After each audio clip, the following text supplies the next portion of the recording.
Institute of Indonesia Chartered Accountants, IAI. Excellent Professional Accountants, Advanced Indonesia. The Institute of Indonesia Chartered Accountants, IAI, actively supports the development of human resource and economic transformation in Indonesia. Akuntan memiliki peran penting dalam pembangunan nasional yang berkesinambungan. The accountancy profession is supporting efforts to improve the professionalism of Indonesian human resource so that they can work optimally to support efficient and transparent economic development.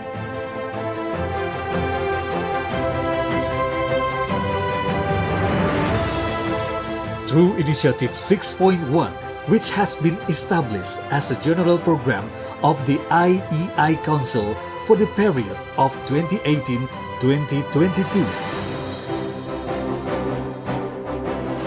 IAI is ready to work and contribute to the safeguarding of the nation economy towards Indonesia Emas 2045.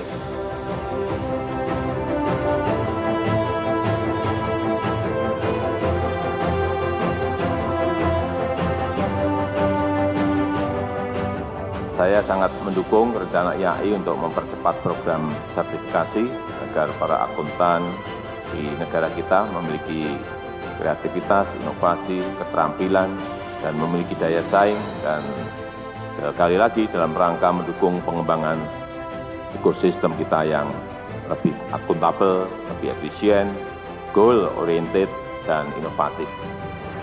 This responsibility is materialized through the Chartered Accountant or CA Indonesia as the identity for Indonesian professional accountants, and the quality is globally recognized. Initiative 6.1 includes 6 steps of action with one strategic objective to strengthen the role of IAI in increasing public trust in business and public entities by preparing professional accountants with integrity ready to face the future.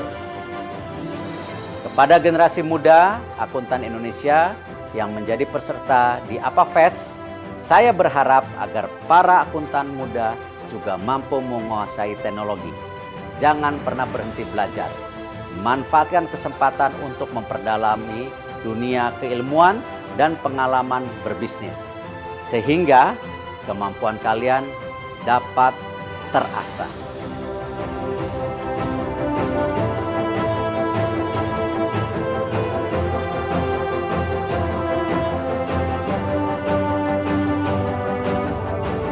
IAI carries out its duties and responsibilities to compile the financial accounting standards and professional standards, carry out certification examination, as well as other professional activities referring to the International Federation of Accountants and Chartered Accountants worldwide.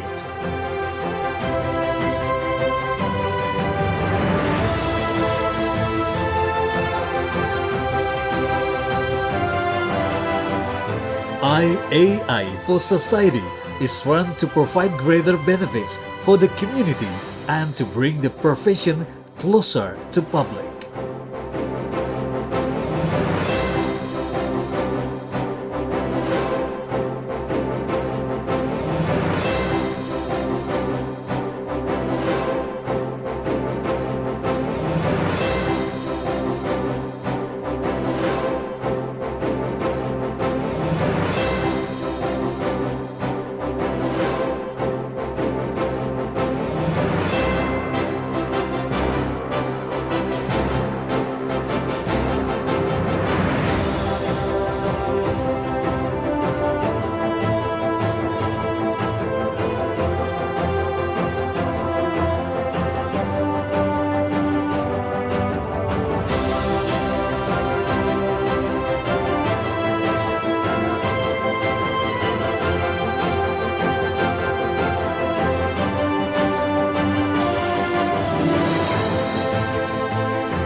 IAI's founding fathers have set two goals for the establishment of IAI.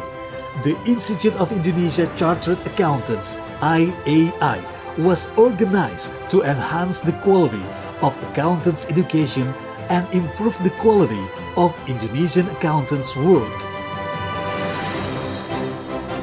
IAI, Mastering Change, Preparing for the Future.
Gabung Brevet Pajak IAI, pilihan tepat untuk Anda. Pelatihan Brevet IAI, ahli pajak, bedah substansi, temukan solusi. Kenapa memilih IAI? Modul yang selalu update dan materi yang dilengkapi dengan pembahasan studi kasus komprehensif. Instruktur yang terjaga kompetensinya, berpengalaman, dan tentu saja profesional. Apa aja yang didapat kalau belajar pajak?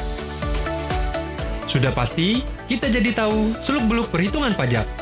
Menjadi kuasa hukum perpajakan mewakili perusahaan, meningkatkan karir dan menunjang profesi. Kalau ingin menjadi konsultan pajak, belajar brevet pajak juga bisa sebagai langkah persiapan USKP. So, banyak kan manfaat belajar brevet pajak? Sebagai benefit tambahan, IAI melaksanakan program kuliah umum perpajakan dengan menghadirkan narasumber dari praktisi dan profesional di bidang perpajakan.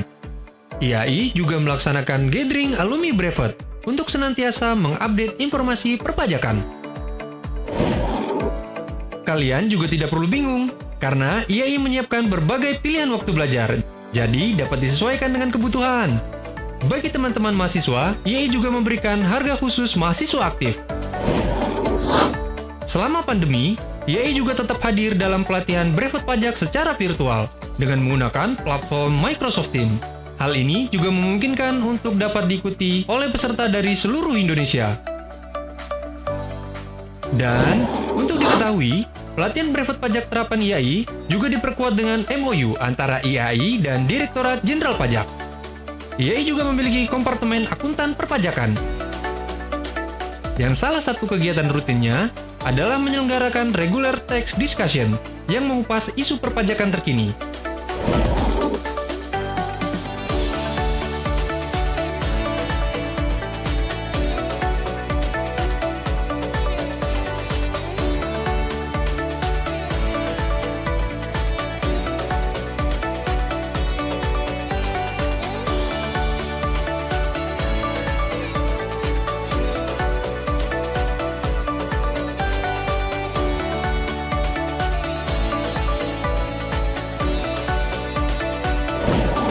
Pelatihan Brevet IAI hadir di 6 Knowledge Center di Jabodetabek, IAI Knowledge Center Menteng, Moy, Serpong, Kedoya, Fatmawati, dan Sumarekon Bekasi. Selain itu, dengan standarisasi nasional, pelatihan Brevet IAI juga hadir di beberapa IAI wilayah di Indonesia. Nah, jadi tunggu apa lagi? Ayo segera daftar pelatihan Brevet Pajak Terapan IAI. Pelatihan Brevet IAI, ahli pajak, bedah substansi, temukan solusi.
Institute of Indonesia Chartered Accountants, IAI.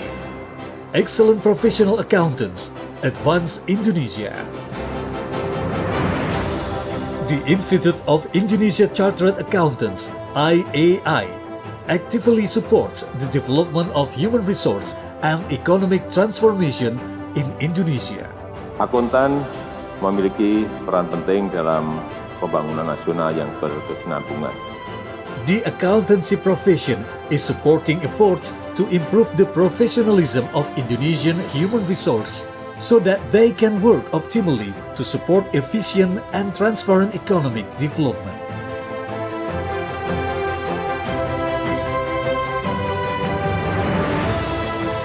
Through Initiative 6.1, which has been established as a general program of the IEI Council for the period of 2018-2022. IAI is ready to work and contribute to the safeguarding of the nation economy towards Indonesia Emas 2045.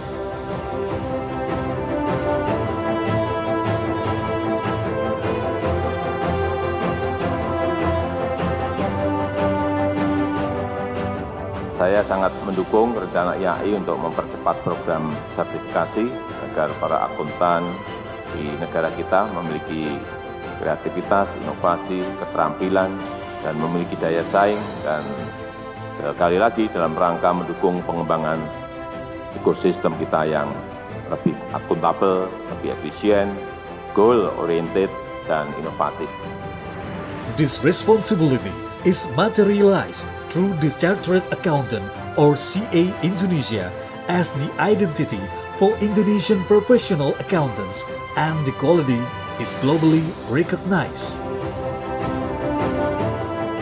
Initiative 6.1 includes 6 steps of action with one strategic objective to strengthen the role of IAI in increasing public trust in business and public entities by preparing professional accountants with integrity ready to face the future. Kepada generasi muda akuntan Indonesia yang menjadi peserta di IFAC, saya berharap agar para akuntan muda juga mampu menguasai teknologi. Jangan pernah berhenti belajar. Manfaatkan kesempatan untuk memperdalami dunia keilmuan dan pengalaman berbisnis, sehingga kemampuan kalian dapat terasah.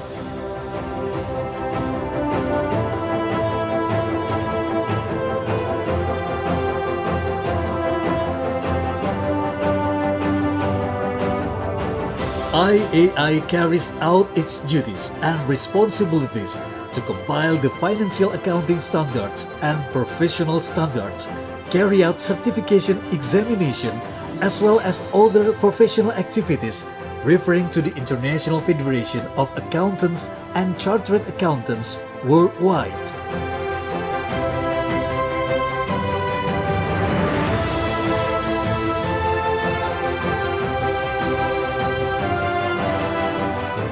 IAI for Society is run to provide greater benefits for the community and to bring the profession closer to public.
IAI's founding fathers have set two goals for the establishment of IAI. The Institute of Indonesia Chartered Accountants, IAI, was organized to enhance the quality of accountants' education and improve the quality of Indonesian accountants' work. IAI, Mastering Change, Preparing for the Future.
Gabung Brevet Pajak IAI, pilihan tepat untuk Anda. Pelatihan Brevet IAI, ahli pajak, bedah substansi, temukan solusi. Kenapa memilih IAI? Modul yang selalu update dan materi yang dilengkapi dengan pembahasan studi kasus komprehensif. Instruktur yang terjaga kompetensinya, berpengalaman, dan tentu saja profesional. Apa aja yang didapat kalau belajar pajak? Sudah pasti, kita jadi tahu seluk-beluk perhitungan pajak. Menjadi kuasa hukum perpajakan mewakili perusahaan, meningkatkan karir dan menunjang profesi. Kalau ingin menjadi konsultan pajak, belajar brevet pajak juga bisa sebagai langkah persiapan USKP. So, banyak kan manfaat belajar brevet pajak? Sebagai benefit tambahan, IAI melaksanakan program kuliah umum perpajakan dengan menghadirkan narasumber dari praktisi dan profesional di bidang perpajakan. IAI juga melaksanakan gathering alumni brevet untuk senantiasa mengupdate informasi perpajakan. Kalian juga tidak perlu bingung, karena IAI menyiapkan berbagai pilihan waktu belajar, jadi dapat disesuaikan dengan kebutuhan.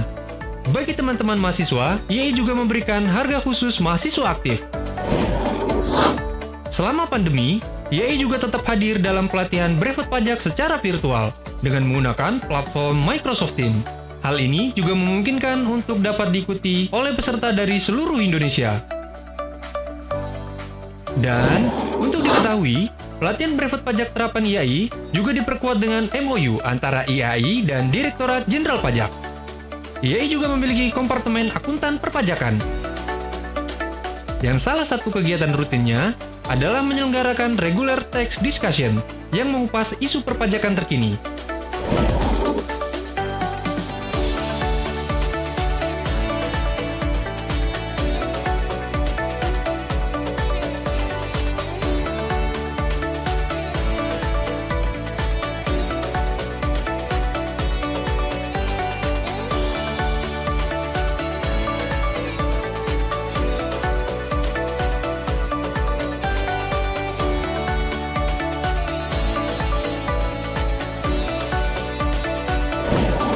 Pelatihan Brevet IAI hadir di 6 Knowledge Center di Jabodetabek, IAI Knowledge Center Menteng, Moy, Serpong, Kedoya, Fatmawati, dan Sumarekon Bekasi. Selain itu, dengan standarisasi nasional, pelatihan Brevet IAI juga hadir di beberapa IAI wilayah di Indonesia. Nah, jadi tunggu apa lagi? Ayo segera daftar pelatihan Brevet Pajak Terapan IAI. Pelatihan Brevet IAI, ahli pajak, bedah substansi, temukan solusi.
Institute of Indonesia Chartered Accountants, IAI. Excellent Professional Accountants, Advanced Indonesia.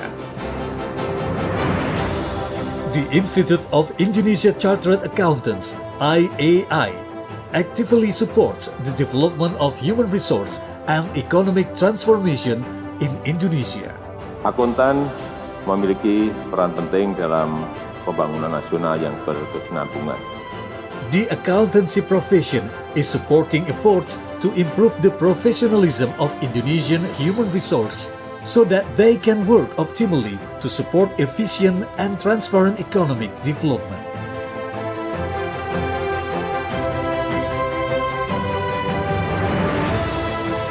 Through Initiative 6.1, which has been established as a general program of the IEI Council for the period of 2018-2022.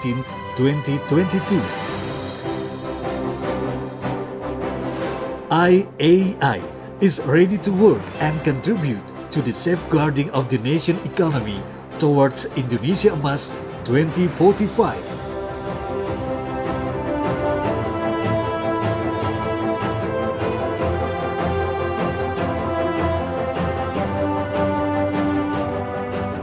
Saya sangat mendukung rencana IAI untuk mempercepat program sertifikasi agar para akuntan di negara kita memiliki kreativitas, inovasi, keterampilan, dan memiliki daya saing, dan sekali lagi dalam rangka mendukung pengembangan ekosistem kita yang lebih akuntabel, lebih efisien, goal-oriented, dan inovatif. This responsibility is materialized through the Chartered Accountant or CA Indonesia as the identity for Indonesian professional accountants, and the quality is globally recognized. Initiative 6.1 includes 6 steps of action with one strategic objective to strengthen the role of IAI in increasing public trust in business and public entities by preparing professional accountants with integrity ready to face the future. Kepada generasi muda akuntan Indonesia yang menjadi peserta di IFAC, saya berharap agar para akuntan muda juga mampu menguasai teknologi. Jangan pernah berhenti belajar. Manfaatkan kesempatan untuk memperdalami dunia keilmuan dan pengalaman berbisnis, sehingga kemampuan kalian dapat terasah.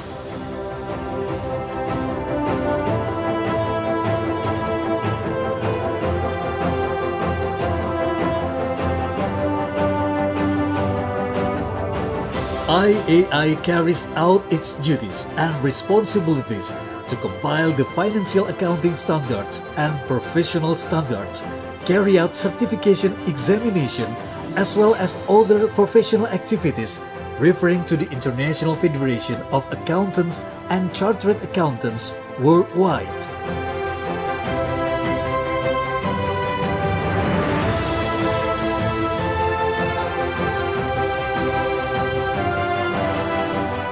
IAI for Society is run to provide greater benefits for the community and to bring the profession closer to public.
IAI's founding fathers have set two goals for the establishment of IAI. The Institute of Indonesia Chartered Accountants, IAI, was organized to enhance the quality of accountants' education and improve the quality of Indonesian accountants' work. IAI, Mastering Change, Preparing for the Future.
Your business is a living thing, growing and evolving based on the decisions you make, the directions you take. Chartered accountants have the breadth of skills, commitment to ethics, and global expertise to help your business thrive. We are uniquely experienced to make a difference to your world. Choose a difference maker. Choose a chartered accountant.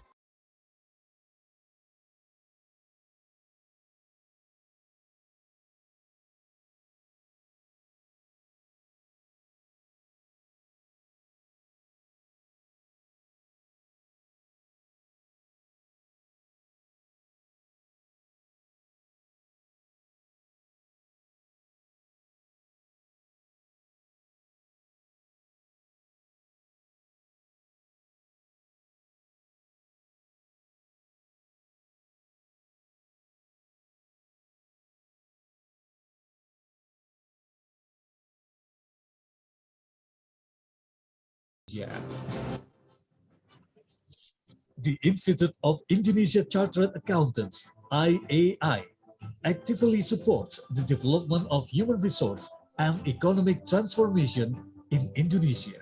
Akuntan memiliki peran penting dalam pembangunan nasional yang berkesinambungan.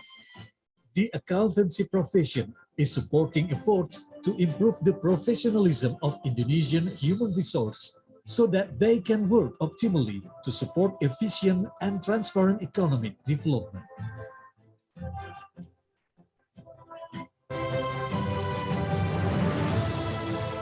Through Initiative 6.1, which has been established as a general program of the IAI Council for the period of 2018-2022.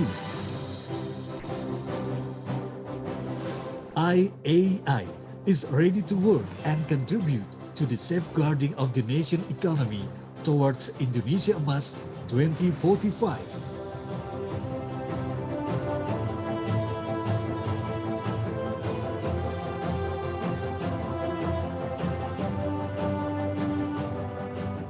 Saya sangat mendukung rencana IAI untuk mempercepat program sertifikasi agar para akuntan di negara kita memiliki kreativitas, inovasi, keterampilan, dan memiliki daya saing, dan sekali lagi dalam rangka mendukung pengembangan ekosistem kita yang lebih akuntabel, lebih efisien, goal-oriented, dan inovatif. This responsibility is materialized through the Chartered Accountant or CA Indonesia as the identity for Indonesian professional accountants, and the quality is globally recognized. Initiative 6.1 includes 6 steps of action with one strategic objective to strengthen the role of IAI in increasing public trust in business and public entities by preparing professional accountants with integrity ready to face the future. Kepada generasi muda akuntan Indonesia yang menjadi peserta di IFAC, saya berharap agar para akuntan muda juga mampu menguasai teknologi. Jangan pernah berhenti belajar. Manfaatkan kesempatan untuk memperdalami dunia keilmuan dan pengalaman berbisnis, sehingga kemampuan kalian dapat terasah.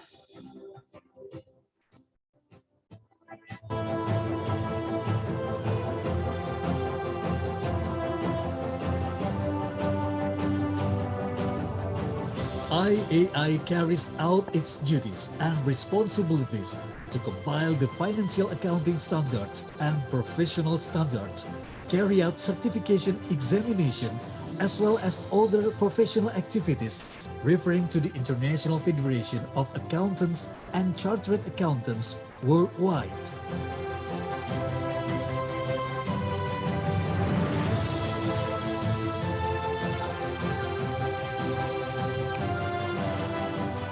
IAI for Society is run to provide greater benefits for the community and to bring the profession closer to public.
IAI's founding fathers have set two goals for the establishment of IAI.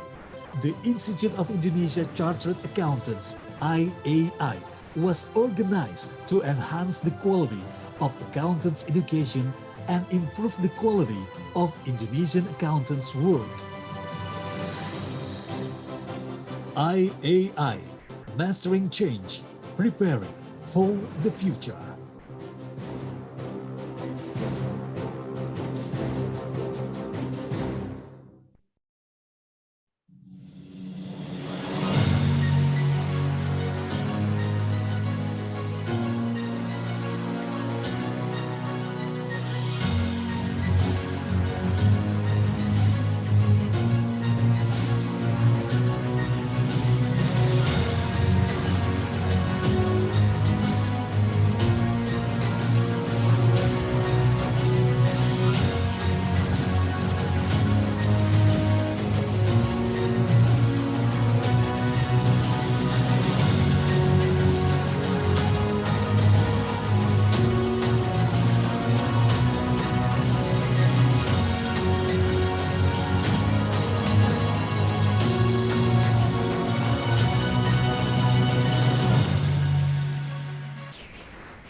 Honorable Professor Mardiasmo, IAI President, Bapak Arsyad Rashid, Chairman Indonesian Chamber of Commerce and Industry, Ibu Sinta Wijaya Kamdani, Chair B20 Indonesia, Bapak Haryanto Budiman, Chair Task Force Integrity and Compliance B20 Indonesia, Mr. Masami Chikono, Trustee IFRS Foundation, Ibu Nawal Nelly, Deputy for Finance and Risk Management of the Ministry of State-Owned Enterprises, Ms. Suloid, Vice Chair of ISSB, Ibu Vera Eve Lim, Director of Bank BCA, members of IAI National Council, distinguished panelists and moderator, ladies and gentlemen.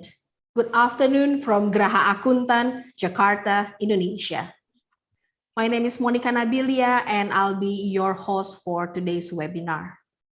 On behalf of the organizer, the Institute of Indonesia Chartered Accountants or IAI, B20, International Federation of Accountants or IFAC, and International Sustainability Standard Board or ISSB, welcome to the Integrity and Compliance Task Force webinar, Global Baseline for Business and Investor, B20, IAI, IFAC, ISSB Outreach.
Ladies and gentlemen, IAI in collaboration with B20, IFAC, and ISSB is proud to host this virtual international webinar.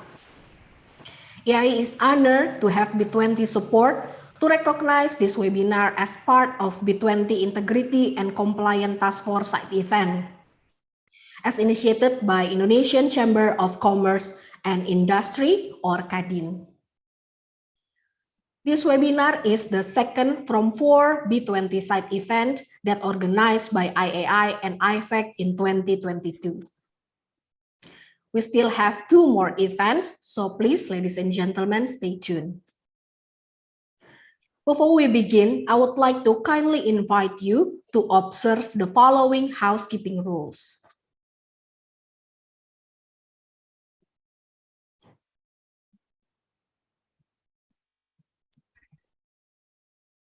Ladies and gentlemen, to begin, let us sing the national anthem, Indonesia Raya.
Ladies and gentlemen, to open our webinar today, let us hear the opening remarks from IAI President, Professor Mardiasmo.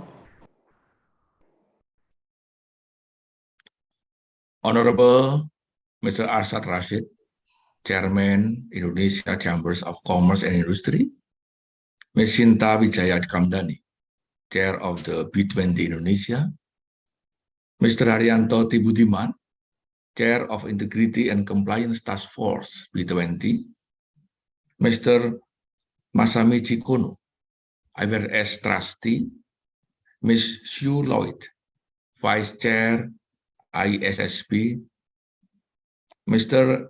Ilko van der Enden, CEO GRI, Ms. Nawal Nelly, Deputy Minister of the State-Owned Enterprises, Ms. Vera Evelimb, Vice Chair for Perbanas, Mr. David Madden, Director IFAC, Mr. Indra Wijaya, Chairman Indonesia Financial Accounting Standard Board IAI as a moderator, Ms. Eli Zarni Hussein, IAI Executive Directors, distinguished participants, ladies and gentlemen, Assalamualaikum warahmatullahi wabarakatuh. Good afternoon from Jakarta, Indonesia. Let us begin the session by expressing our praise and gratitude to the God Almighty for His blessing on this important event, B20 Side Event Task Force Integrity and Compliance, Global Baseline for Business and Investors, B20 IAI, IFAC, ISSB Outreach.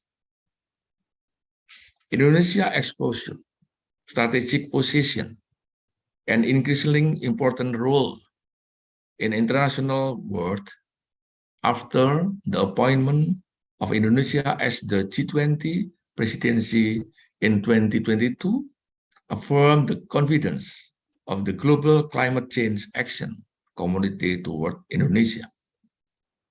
As part of our ongoing effort in raising the business community's awareness toward the IFRS Sustainable Disclosure Standard, on April 12, 2022, IAI, in collaboration with IFAC and the Indonesian Chambers of Commerce and Industry, or KADIN, successfully hosted international webinar on optimizing sustainability governance through a single set of high-quality global sustainability reporting standards as a part of the B20 Indonesia side event for Indonesia G20 presidency.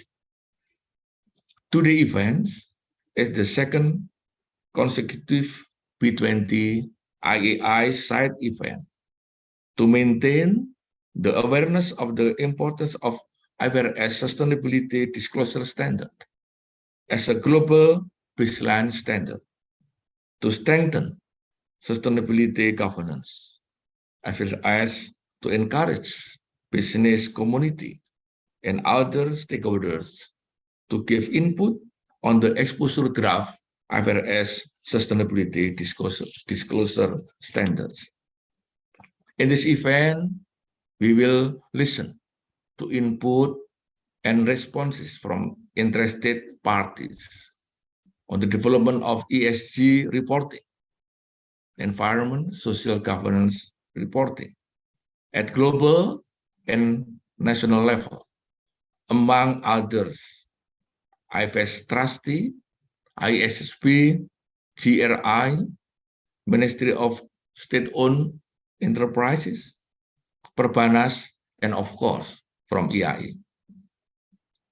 Distinguished guests, ladies and gentlemen, IAI National Meeting in Yogyakarta a few days ago has strengthened the commitment of IAI elements throughout Indonesia in establishing a new body and the form of a standard board under IAI related to the development of sustainability reporting. Furthermore, as part of our ongoing journey to build a strong sustainability reporting ecosystem in Indonesia. In the upcoming 14th Congress on December 15, 2022, IAI will propose change to our basic articles of association to accommodate establishment of the Indonesian Sustainability Standard Board. It is an extension of the trust that our government and stakeholders have given to IAI and successfully developing the financial reporting standard in Indonesia.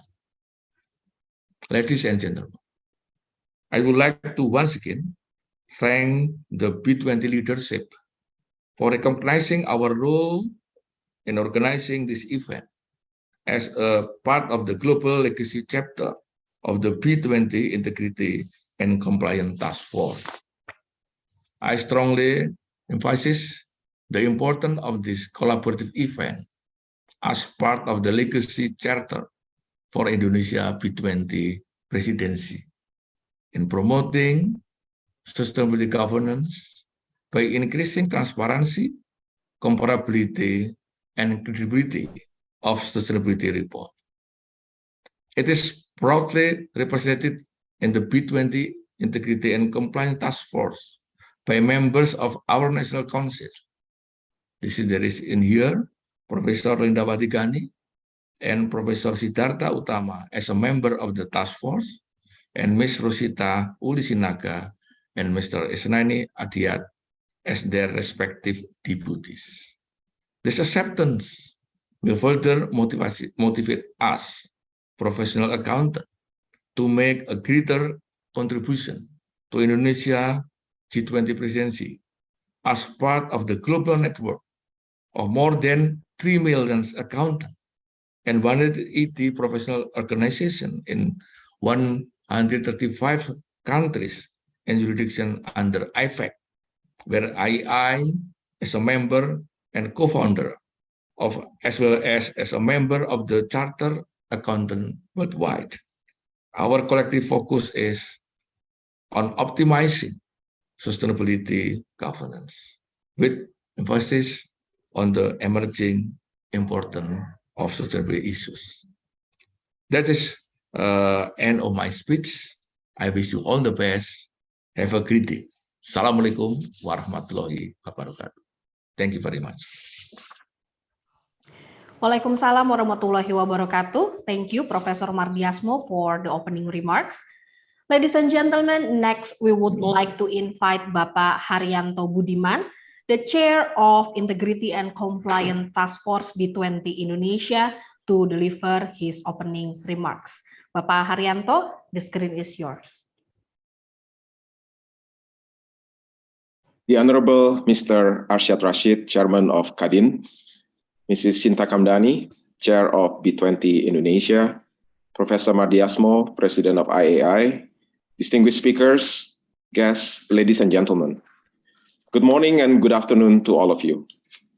As the Chair of B20 Indonesia Integrity and Compliance Task Force, it is my great honor to welcome distinguished speakers and participants from all over the world who have joined this webinar on Global Baseline for Business and Investor, jointly organized by the Institute of Indonesia Chartered Accountants, or IAI, the International Federation of Accountants, or IFAC, and International Sustainability Standard Boards, ISSB. It is the second side event under the B20 Integrity and Compliance Task Force, and intended to mainly discuss recently published draft of the International Financial Reporting Standards, IFRS, Sustainability Disclosure Standard, and get feedback and responses from a number of stakeholders in Indonesia. Topic of sustainability in business was discussed as early as in the 1960s, whereby organizations in Europe and in the United States started to recognize that their roles in society go above and beyond profit maximization. In 1989, principles for environmental reporting guidelines were issued. At the moment, the scope of sustainability work is wider, not only raising awareness on the environmental, social, and governance matters, but also addressing access to new partnerships, enlightening conversations, and maintaining long-term profitability for businesses. Throughout our engagement in the Integrity and Compliance Task Force, we have noticed that sustainability practices and reporting are becoming increasingly necessary for businesses due to evolving stakeholders' demand globally. With the changing global landscape backed by regulatory demands, shareholders' expectation, and changing preferences among consumers, businesses gradually understand the importance of non-financial disclosures. Simply making a claim that a business is operating based on sustainable conduct is by itself not sufficient. Companies need to provide tangible and credible demonstrations of their sustainability agenda. In addition, different sustainability frameworks that currently exist actually make apple-to-apple comparison difficult and potentially even provide barriers during the transition to a more sustainable economy. Therefore, proper guidelines for sustainability reporting is indeed essential to ensure high quality and consistency of the information provided. To navigate challenges related to sustainability issues going forward, a globally accepted, comparable, and trusted reporting standards would be needed. Distinguished guests, ladies and gentlemen, the B20 Integrity and Compliance Task Force duly recognizes that adoption of sustainability reporting standard is a stepping stone and a driver for companies to elevate their commitment on sustainability to the next level. Any companies trying to win in a globally competitive market would not be able to achieve their objectives by merely focusing on financial outcomes. We therefore support the adoption of a consistent and comprehensive global sustainability reporting standard. We believe that the work done to date, including the work led by ISSB, demonstrates a critical step in reaching a unified approach on sustainability reporting. To ensure alignment, we also put sustainability agenda, specifically sustainable governance, as our top priority in the B20 Indonesia Integrity and Compliance Task Force policy recommendations. Recommendations related to sustainability is discussed under two policy actions intended to integrate and standardize sustainable monitoring initiatives and disclosure. The first policy action is about improvement on sustainable governance measures, whereas the second policy actions is related to sustainable governance compliance disclosures and monitoring optimizations. In addition, we are also pleased to learn about the recent release of two exposure drafts of IFRS sustainability disclosure standards. The publication of general requirements for disclosure of sustainability-related financial information and climate-related disclosure standards should be welcomed by many stakeholders who will then engage with the relevant entities to come up with a standard that is robust without creating unnecessary burden to all parties involved. Distinguished guests, ladies and gentlemen, 4 side events related to this topic have been planned together with IAI and IFAC to boost awareness on this topic to a greater audience. I believe many of you attended the first side event last April with the theme Sustainability Roundtable Discussion. That event was attended by around 3,667 participants from 30 countries and scored more than 2,600 views on the YouTube channel till today. The next side event, B20 IAI Strategic Leader Forum, Sustainability Governance as the Foundations of Value Creation, will be held online on the 25th of August. This high-level meeting will also engage the Energy, Sustainability and Climate Task Force of B20 Indonesia. The final event, Sustainability Governance Summit 2022, is planned to be held on October 10 this year to address sustainability governance as enablers to the achievement of long-term value creation. This is part of our two-day main event on B20 Indonesia to be held in Bandung, Indonesia. We look forward to your participation as well. The goal of our policy paper, as well as the 4 side events, is to encourage the public at large, including government, private sector, and civil societies at large, to agree on the need to build and promote a harmonized international reporting framework on sustainability, which will be used as a reliable source to share progress on the company's sustainability commitment.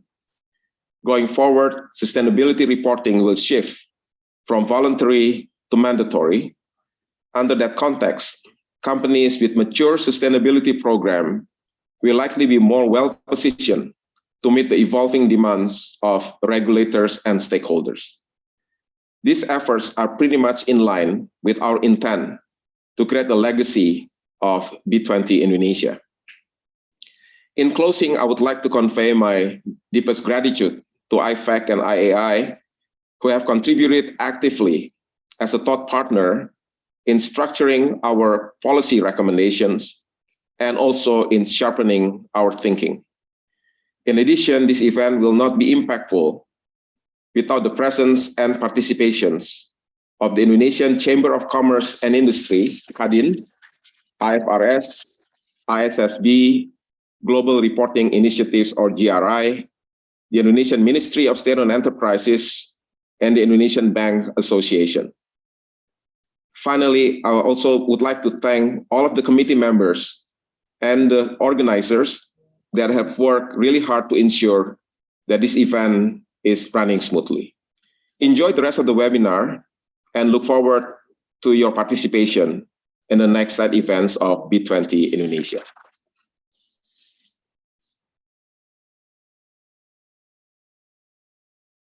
Pak Haryanto Budiman for the remarks. As the member of B20 Integrity and Compliance Task Force, IAI and IFAC appreciate the opportunity to work with the task force and contribute to the B20's discussion towards establishing its policy recommendation to the G20.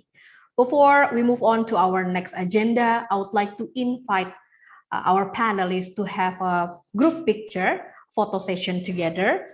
Thus, I would like to invite Bapak Haryanto Budiman, Bapak Profesor Mardiasmo, Mr. Masami Chikono, David Medan, Suloid, Ibu Nawal Nelly, Ibu Vera Iflim, and Bapak Indra Wijaya to open your camera because we would like to have a photo session together. Okay, on my 3, ladies and gentlemen.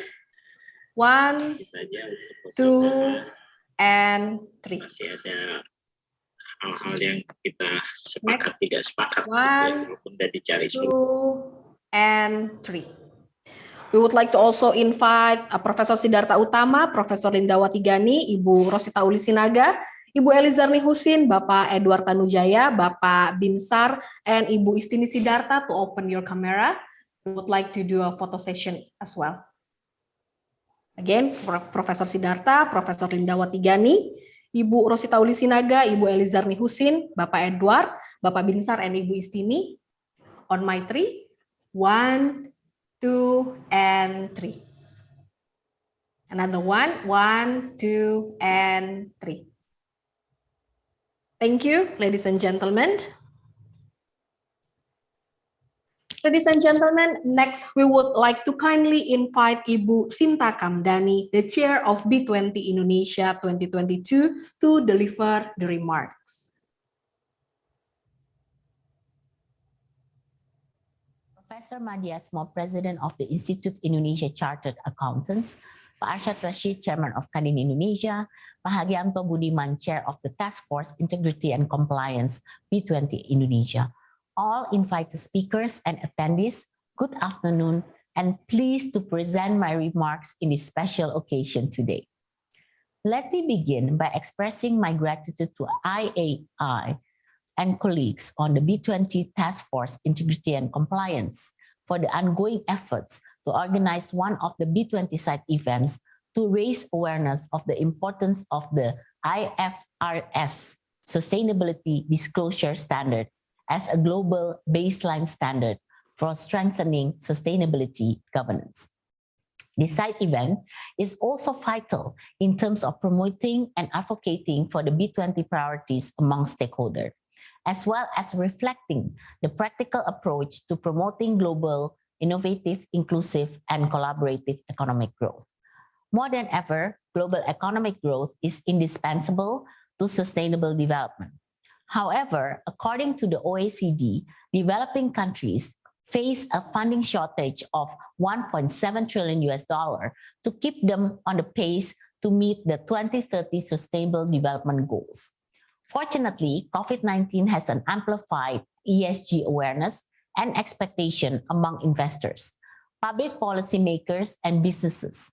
Investors are becoming more interested in companies that follow ESG principle as global sustainable funds attracted $96.6 billion in the first quarter of 2022.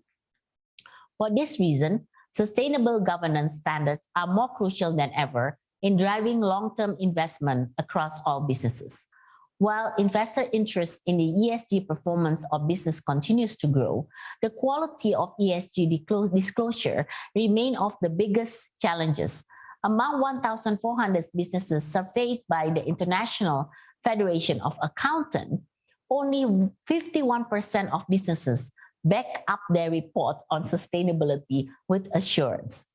This is critical to be addressed as low quality assurance poses an emerging investor protection and financial stability risks. With an estimated 600 ESG reporting standards globally, with many having differing interpretation of sustainability, the importance of having consistent and harmonized standards is underlined, as stakeholders are increasingly pressing for more transparent, consistent, and comparable sustainability information. Consistent and comparable standards will bring greater transparency and clarity, and thus build stakeholder confidence in the businesses itself and in the decision making. More importantly, consistent standards will accelerate work to achieve SDG and resolve global sustainability issues.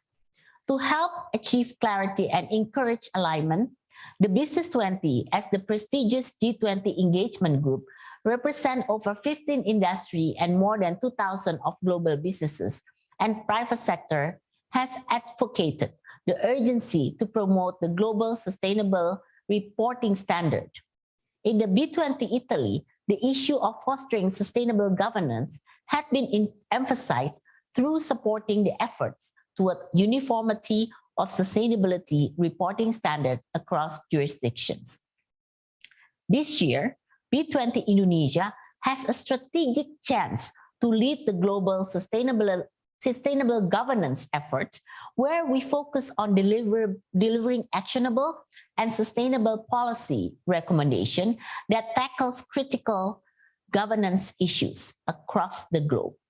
On sustainability disclosure, this topic has been discussed across task forces, where we see there is an urgent need to set up the global baseline of sustainability-related disclosure standard that provide investors and other capital market participation to evaluate sustainable investment projects and help them make informed decisions. Investors are easily exposed to greenwashing practices, where they face inconsistency of metrics and standards in identifying sustainable business. Indeed, lack of harmonized sustainable disclosure standards on businesses leads to different interpretation of the sustainability-related performance of large corporations and even MSME due to varying level of expectations coming from various stakeholders.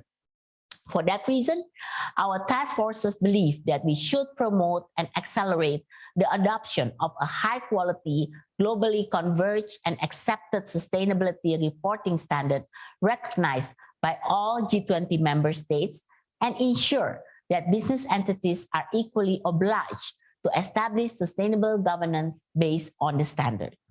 Looking at this lens, I highly support the initiative of IFRS Foundation to establish a new standard-setting board called the International Sustainability Standard Board. The ISSB is set to provide much-needed uniformity and comparability to the ESG reporting requirement, as this standard is built based on existing framework and supported by the Group of Five, World Economic Forum, International Business Council, and International Organization of Security Commissions. I'm certain that this standardized framework will help investors and business leaders make more informed decisions and scaling up sustainable investment. Esteemed ladies and gentlemen, relying on the importance of the IFRS Sustainability Disclosure Standard to strengthen the governance, I would like to encourage all of you across sector to give constructive input to the exposure of this draft. I believe with the capacity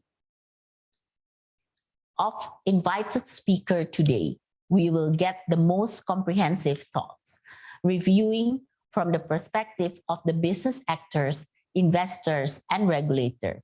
Through this event, I'm looking forward to the concrete outcomes. Thank you very much.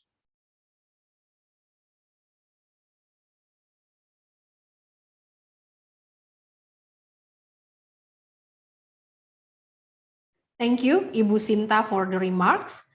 Ladies and gentlemen, it is an honor and privilege for us to welcome Bapak Arsyad Rashid, the Chairman of Indonesian Chamber of Commerce and Industry, to deliver his remarks. A very good afternoon. Greetings to my friend who is part of Kadin Indonesia, Ibu Sinta Wijaya Kamdani, who is the coordinating vice chair of Kadin Indonesia and also the chair of B20 Indonesia. Greetings to Professor Mardiasmo, President of the Institute of Indonesia Chartered Accountants. Greetings to Bapak Haryanto Budiman, our chair of Task Force Integrity and Compliance in B20 Indonesia. And greetings to Mr. Masamichi Kono, IFRS Foundation trustees. And then greetings to Ms. Sue Lloyd, Vice Chair of the International Sustainability Standard Board, or ISSB. And also greetings to Mr. Elko van der Anden, CEO of Global Reporting Initiative, or GRI. Also greeting to Mr. David Madon, Director of Sustainability Policies and Regulatory Affairs, International Federation of Accountants, and the B20 and IAI members and all participants. Ladies and gentlemen, more than a third of global consumers from developed countries said they would change their consumption habits to reduce their environmental impact and are willing to pay more for sustainable alternatives. This is according to the 2021 Global Sustainability Study. Even BlackRock, the $7 trillion asset manager, announced in 2020 that it would accelerate the integration of sustainability into its investment. It is a brand new age where global investors are not only looking at a company's profitability, but also its environmental and social governance. The new bottom line is the triple bottom line: profit, people, planet. Ladies and gentlemen, in order to present a company's potential and growth, a financial statement plays a significant role in delivering the information. However, with the development of IFRS sustainability disclosure standards, now companies and businesses can open themselves up to global investors by providing clear and measurable information regarding not only profits, but also on how their company is impacting its people and the planet. To achieve the Sustainable Development Goals by 2030, the private sectors must be fully on board. One of the ways to make companies accountable is by implementing a concise, consistent, and variable ESG reporting standards. In Kadin, the ESG is our values: environment, social, and governance. And that is the voice of the Indonesian private sectors. Today, several positive shifts are starting to be seen. For example, the transparency for ESG information is growing. Even if only public companies are obligated to provide a sustainable report, more private companies in Indonesia disclose their ESG matters in their sustainability reports voluntarily. The reports were also made in accordance with international standards. Unfortunately, the shift is still nascent, and the number of companies partaking in this effort is still meager. This issue is further amplified in Indonesia, home to 64.2 million micro, small, medium enterprises, or MSMEs, where micro and small businesses representing 96.7% of the sectors. These enterprises, which generate more than 60% of Indonesia's GDP, are facing multiple challenges to implement ESG reporting and transparency. For example, majority of the MSMEs are still not aware of ESG reporting and the benefit it has for their business. ESG reporting is also complex and expensive. Some large companies even had to bring in expertise to help them navigate ESG reporting's complex landscape. It may be cumbersome for micro, small, medium enterprises to independently choose the methodology and the factors to analyze. However, MSMEs may find it challenging to adapt reporting procedures and tools employed in large firms due to limited resources and limited operational flexibility. Ladies and gentlemen, in order to catalyze adoption of this effort by micro, small, medium enterprises, we see there is a merit to propose more than straightforward reporting standards than those applied to large companies. This would address the conflicting stakeholders' demand for ESG information. Kadin, the Indonesian Chamber of Commerce and Industry, is an organization authorized by the Indonesian Constitution in 1987 to represent all Indonesian businesses, state-owned and private, and even cooperative. Kadin is well placed to introduce and raise awareness of the global ESG landscape and trends and its implication for the Indonesian private sectors, including the MSMEs. This year, Kadin is going to establish the country's first ESG coalition for business, aligned and supported by the national government and key stakeholders. With IAI technical knowledge on compliance to the reporting standard and Kadin's extensive reach towards the private sectors, together, we can collaborate to educate the private sectors on the need for the ESG disclosures set by the International Sustainability Standard Board, driving Indonesia's transformation into a global sustainable leader and putting the Indonesian private sector at the forefront of global ESG practices. Ladies and gentlemen, to end my remarks, I would like to thank the organizer of this webinar for raising awareness of the IFRS Sustainability Disclosure Standards. I hope the further discussion can continue among the ISP and stakeholders to ensure industry compliance and spur sustainable investing. Let's create a sustainable trade and investment or sustainable business. Thank you very much. And it's an honor for me to make these remarks. Thank you, Pak Arsyad, for the remarks. Ladies and gentlemen, next we would like to invite Mr. Masamichi Kono, Trustee IFRS Foundation, to deliver his remarks. Masa Kono, the screen is yours. Thank you so much for your kind introduction, Monica. It is really my great honor and pleasure to be here with you today to talk about the work of the IFRS Foundation. And on behalf of the IFRS Foundation, I would like to thank the organizers for planning this extremely important and timely event. And also, of course, I would like to thank the participants for your strong interest in the subject.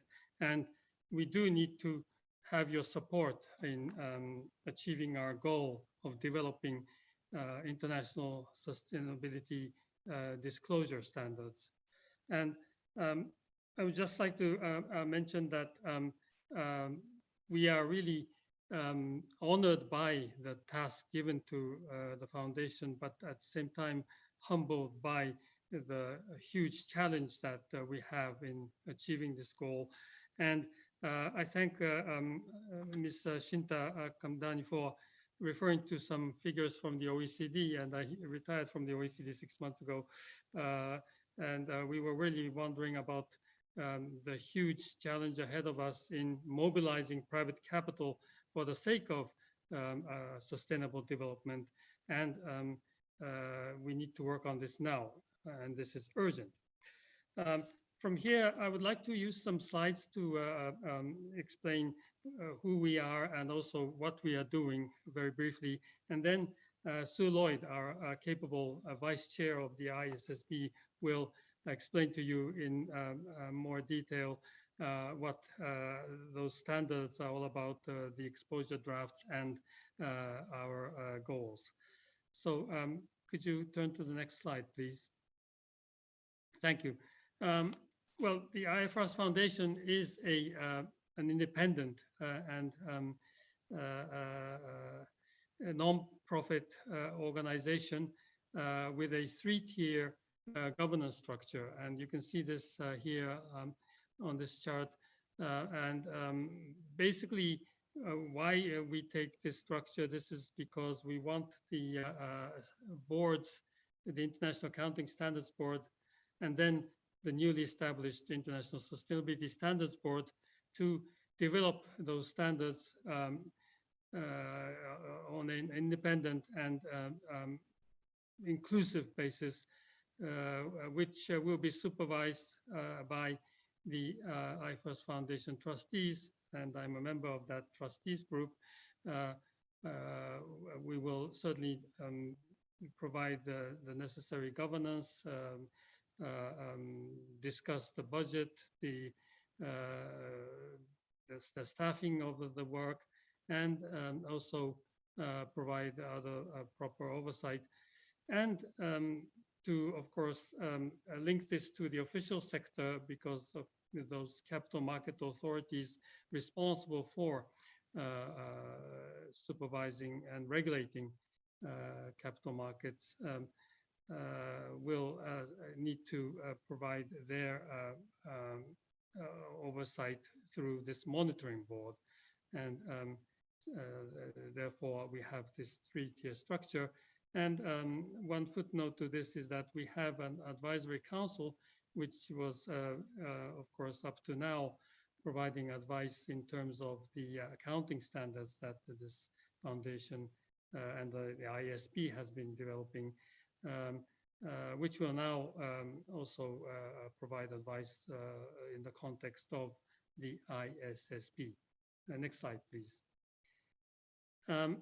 Well, just in very quick words, the current sustainability reporting landscape. Well, certainly there have been very useful and very sophisticated voluntary initiatives, and there have also been many jurisdictional initiatives, some of them leading to mandatory disclosure requirements in some jurisdictions. But the issue was that those were, let's say, different. Also, they were catered for different stakeholders or different audiences, and certainly the diversity of those standards either caused confusion or were very burdensome when preparers were working on their own sustainability reports. Next slide, please. Now, on this slide, the issues are mentioned more in terms of the consequences of multiple standards. And well, I don't need to repeat what I mentioned already, that those were indeed costly, incomplete, difficult to benchmark performance, limited global consistency or comparability, diminished confidence, and so on. Well, of course, this is not to say that some of those standards have indeed been useful, and I don't need to probably raise the example of the TCFD and also GRI and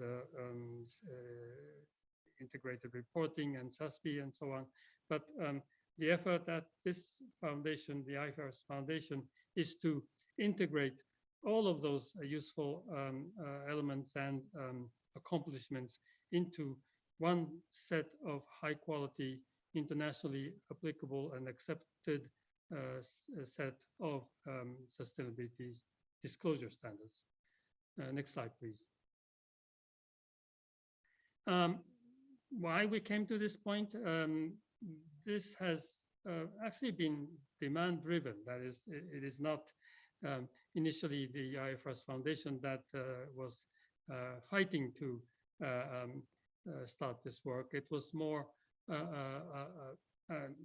natural but strong need expressed by market participants, particularly investors, and also, well, basically the credibility and the stability that the foundation has been providing through IASB in the accounting standards arena that brought us to this point where we are now asked by stakeholders, by governments to embark on this set of sustainability standards to be developed. And we went through a consultative process, and here is a summary of what we heard. And certainly previous speakers have already referred to the growing and urgent demand by stakeholders to somehow have a set of global standards to improve on consistency, comparability, and of course to prevent greenwashing. Next slide, please. The announcement at COP26 was a landmark announcement. There are three pillars to this. One is what I already mentioned in establishing the International Sustainability Standards Board with a multi-location model. I will refer to that later. Consolidate Climate Disclosure Standards Board and Value Reporting Foundation, which is really our absolute need to integrate useful and accomplished work by voluntary standard setters up to now. And then publish a general disclosure and climate prototypes as a precursor to ISSB proposals. And you've already seen that we now have 2 exposure drafts out for public consultation until the 29th of July. And your comments are most welcome. And urgent also. Next slide, please. Now, our focus is to develop standards for building a global baseline of sustainability disclosures and a digital taxonomy to enable electronic tagging of disclosures, focus on meeting the information needs of investors, because there are multiple standards that cater to different groups of stakeholders, but we really wanted to focus on investors because that is where we are most competent at the IFRS Foundation through the ISSB in the link to financial reporting, and also as a part of making the sustainability standards a part of the corporate reporting. Now, we want to enable companies to provide comprehensive sustainability information for the global capital markets. And for this to happen, of course, we need the ISSB to be a truly inclusive and global body with the right expertise and the facilities to enable that task. And then we take a building blocks approach because, of course, well, as I mentioned, jurisdictions have already been working on this subject with different requirements, and certainly to the extent that the situation would differ in some cases quite significantly from jurisdiction to jurisdiction. We want the jurisdiction-specific or elements to be either added, or some jurisdictions may choose to aim at a broader group of stakeholders than investors. And we want to enable that by adopting this building block approach. Next slide, please. Well, in a nutshell, this building blocks approach, sorry, is where we start with, of course, the financial reporting arena with an investor focus, and that's what the ISB has been doing, and also other generally accepted accounting principles are certainly relevant there. But on top of that, we want to add the sustainability-related financial disclosures with an investor focus at the ISSB. And this is a part where the reporting is on sustainability-related matters that may reasonably create or erode enterprise value over the short, medium, and long term. And this is certainly an extension, but at the same time,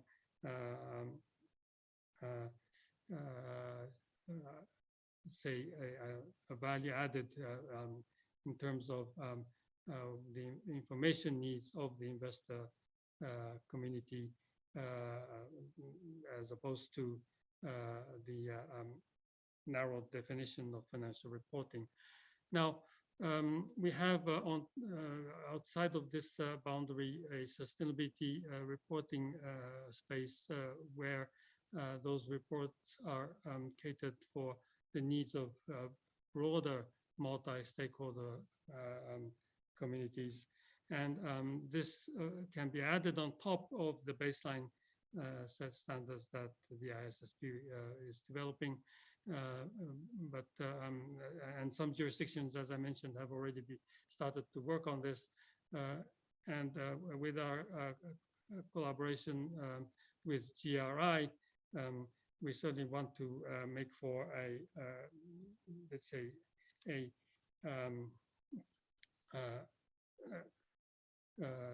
good connectivity or consistency in terms of the whole sustainability reporting arena, but with very well-defined different missions.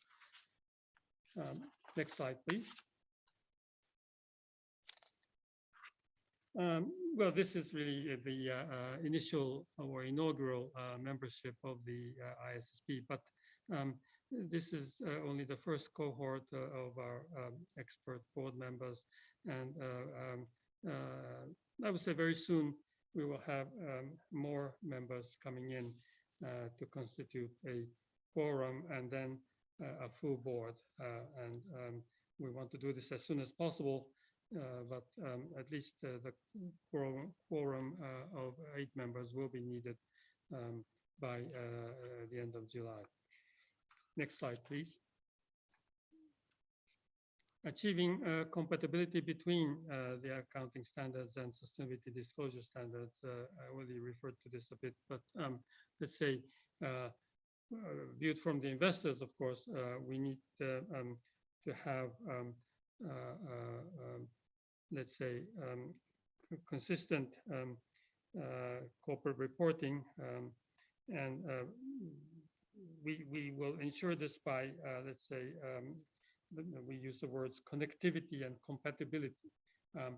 Well, in a way, of course, I may have used the word consistency too easily, because what we mean by that, or what we mean by connectivity and compatibility, will need to be more clearly defined, and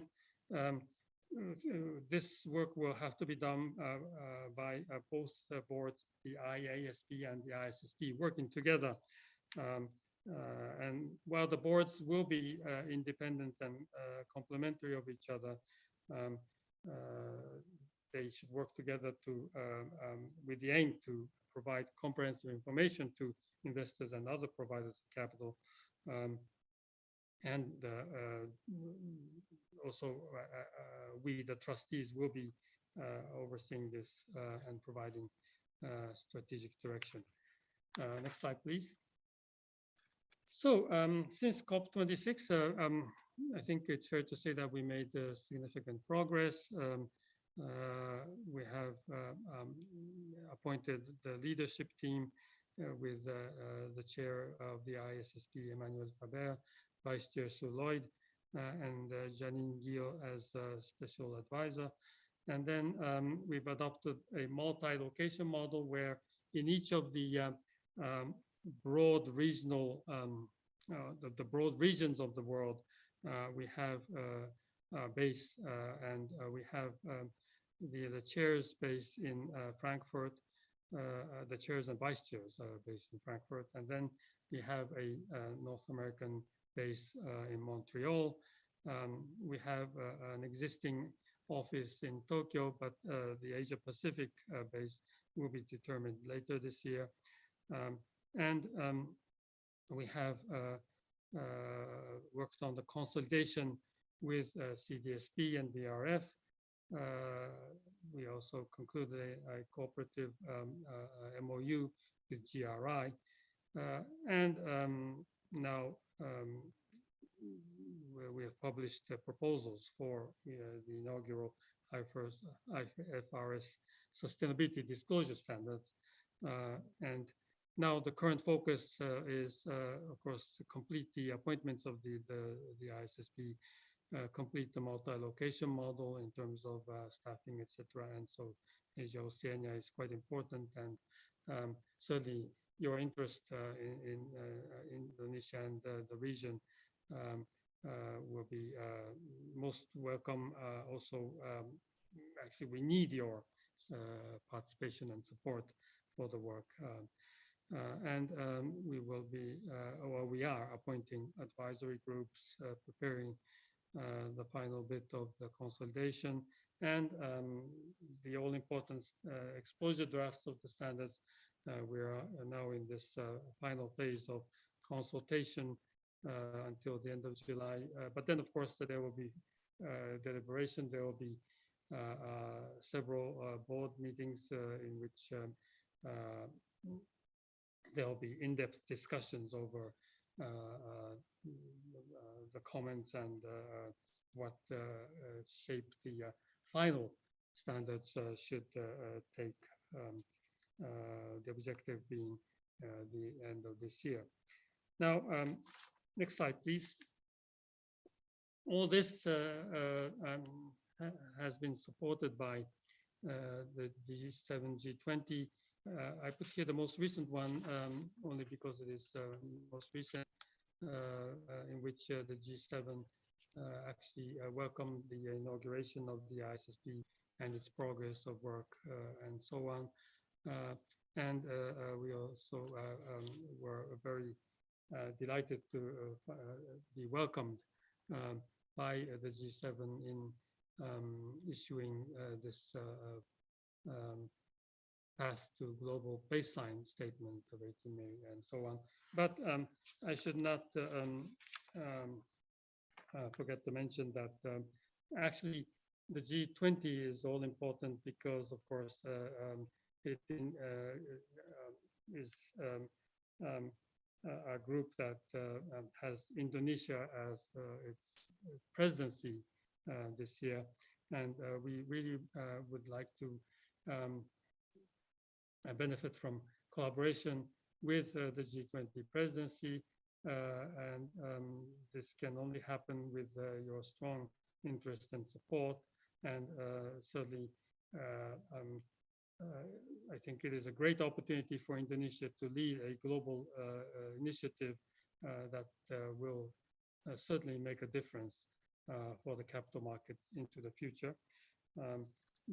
The G20 Rome Leaders Declaration in October last year referred to the IFRS Foundation work in its communique as well. So next slide, please. I think I should stop here now, but here you can see where you can find us, and for more information, please feel free or do not hesitate to access all those channels. And then I will hand over to Sir Lloyd for a further informed explanation of what we mean by those exposure drafts. Thank you so much for your attention, and all the best.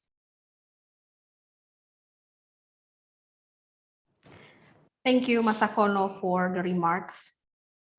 Ladies and gentlemen, on March 2022, ISSB launched a consultation on its first two proposed standards. One set out general sustainability-related disclosure requirements, and the other specified climate-related disclosure requirements. And today, it is an honor for us to welcome our old friends, the Vice Chair of ISSB, Sue Lloyd, to deliver the presentation.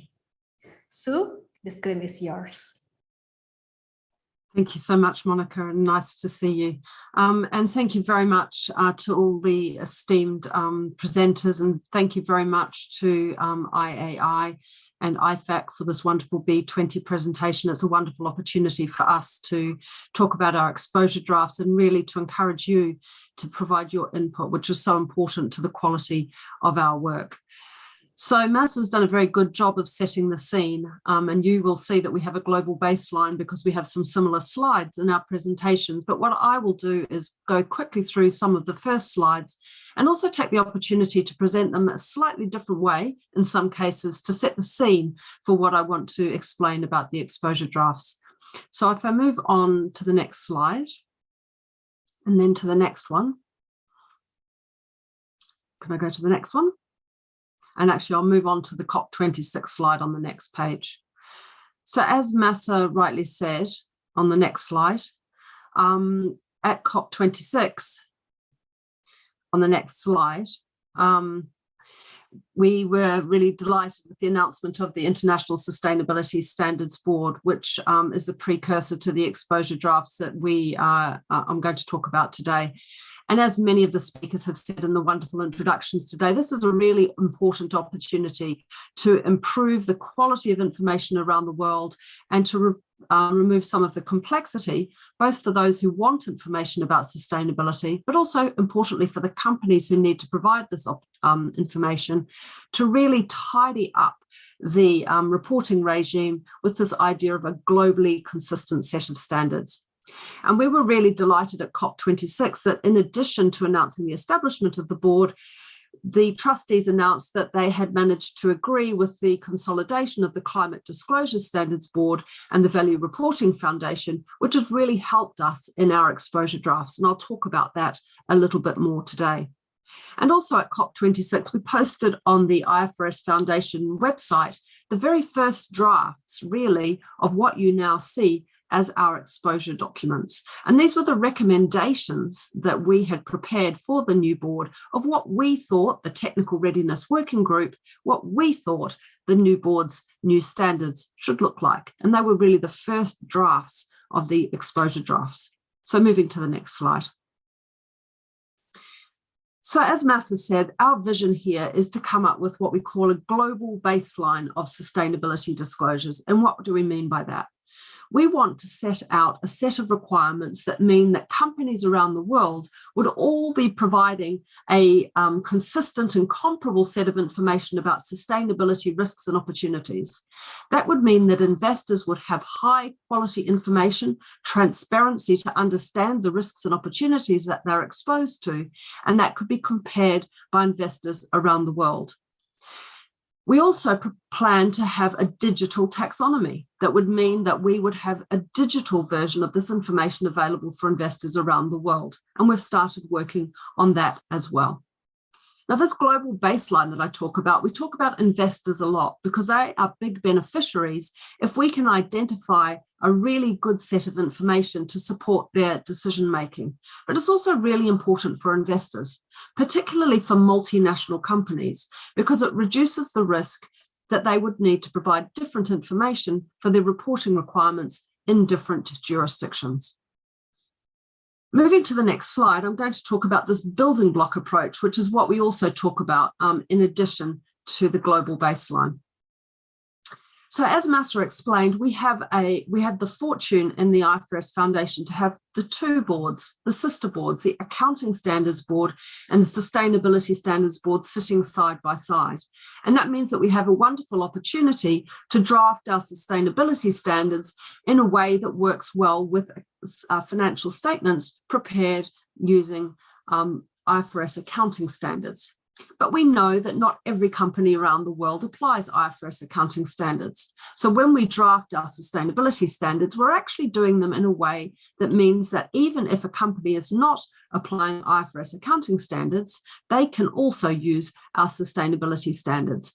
And our plan is that the combination of the information provided about sustainability risks and opportunities using the ISSB standards combined with the financial statements provides the package of information that investors need to make informed investment decisions and capital allocation decisions, taking into account sustainability risks and opportunities.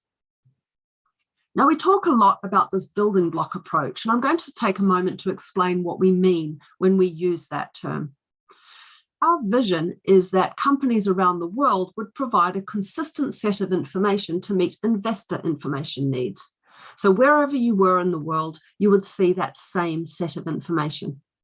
But we know that jurisdictions sometimes have particular information they think is important, either for their investors or for other users of information. So if I use two practical examples that exist at the moment. As you may know, the SEC in the US have had proposals up for comments in the last few months about climate disclosures. They've got some additional information proposals that are different to those that we've put in our exposure draft. What the SEC could do, though, is use the baseline that we have proposed and add on some additional specific disclosure requirements in addition to what we have asked for. That would enable companies to build on the disclosures required around the world by the ISSB and still to meet the US requirements, but in a very efficient way. Similarly, in some jurisdictions, they want to meet the needs of users of information beyond just investors. And also, some companies want to use the standards set out by the GRI, the Global Reporting Initiative. And we're really pleased to have a memorandum of understanding with GRI. In both of those cases, the building block idea is still relevant.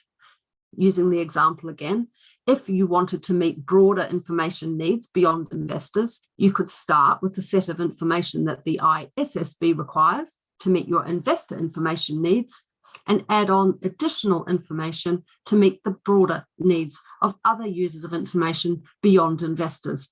Again, this would make a very efficient reporting system for companies and would mean that investors could use the broader set of information, but clearly identify the subset of information that we had identified as being relevant for them. So we're working really hard with jurisdictions, we're working really hard with GRI to see if we can get this vision to become a reality. Moving to the next slide. Now I'm going to talk about what's in our exposure drafts, and I'm going to refer back to some of the ideas that I've already introduced as I present this. So the first exposure draft we have, S1, is called the General Requirements Exposure Draft, and it's general requirements in a couple of ways. The first way that it's a general set of requirements is that it introduces an overarching requirement that a company be required to provide information on all of their significant sustainability risks and opportunities that are necessary to assess enterprise value. So we're not only talking about climate here, we're talking about all significant sustainability risks and opportunities. Moving to the next slide.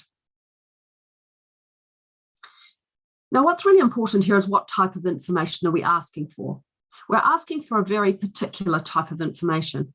We're asking for information that is necessary for investors to assess the effects of sustainability-related risks and opportunities on a company's enterprise value. And what we mean by that is, what do you need to know about sustainability risks and opportunities to work out the value of a company's shares or its debt? So what would you be willing to pay for those shares or debt, understanding the sustainability risks and opportunities a company is exposed to? We focus on the significant sustainability risks and opportunities. And we use that word because we want to be clear with companies that it's not a search for every possible sustainability risk they can imagine. It's the important things that information should be provided about. And sometimes when we talk about investors, people are concerned that that means it's a narrow focus. And I want to reassure you that it's not a narrow focus. In particular, the information that we require would include the impacts that a company has on people, the economy, and the planet when that affects the assessments of a company's enterprise value. And increasingly, if people care about what a company is doing, investors do too. And that's because the behaviors of a company can cause regulatory action. It can mean that a company needs to change its business model. It can also mean that customers may not like to buy their products, and that can affect their future sales. So increasingly, the way that a company behaves and its impacts are relevant to enterprise value, so we would require information to be provided about it. And we ask for material information, and when we say that, we mean material in the same way we use it for financial statements. Decide which particular pieces of information could reasonably be expected to actually influence the way that an investor would think about a company. Is it a really important piece of information? That's what we want to focus on. Moving to the next slide. One of the key messages that we got when we established the new board was that we shouldn't start with a blank sheet of paper. We should build on the work of others. And one of the sets of recommendations or frameworks that people wanted us to build on was that from the Task Force for Climate-Related Financial Disclosures, the TCFD. And you'll see in both of our exposure drafts, including the general requirements one, that we use the structure from the TCFD recommendations. So when a company provides information on all of their significant sustainability risks and opportunities, they should always provide information about how those risks are governed, the strategy a company has to address those risks and opportunities, the risk management processes, and the metrics and targets they use to assess the current performance of a company, its future targets, and how it's achieving those targets. Moving to the next slide. Now, we ask for information on all significant sustainability risks and opportunities, but we only propose one specific set of requirements, which is in the climate exposure draft, which I'm going to talk about in a moment.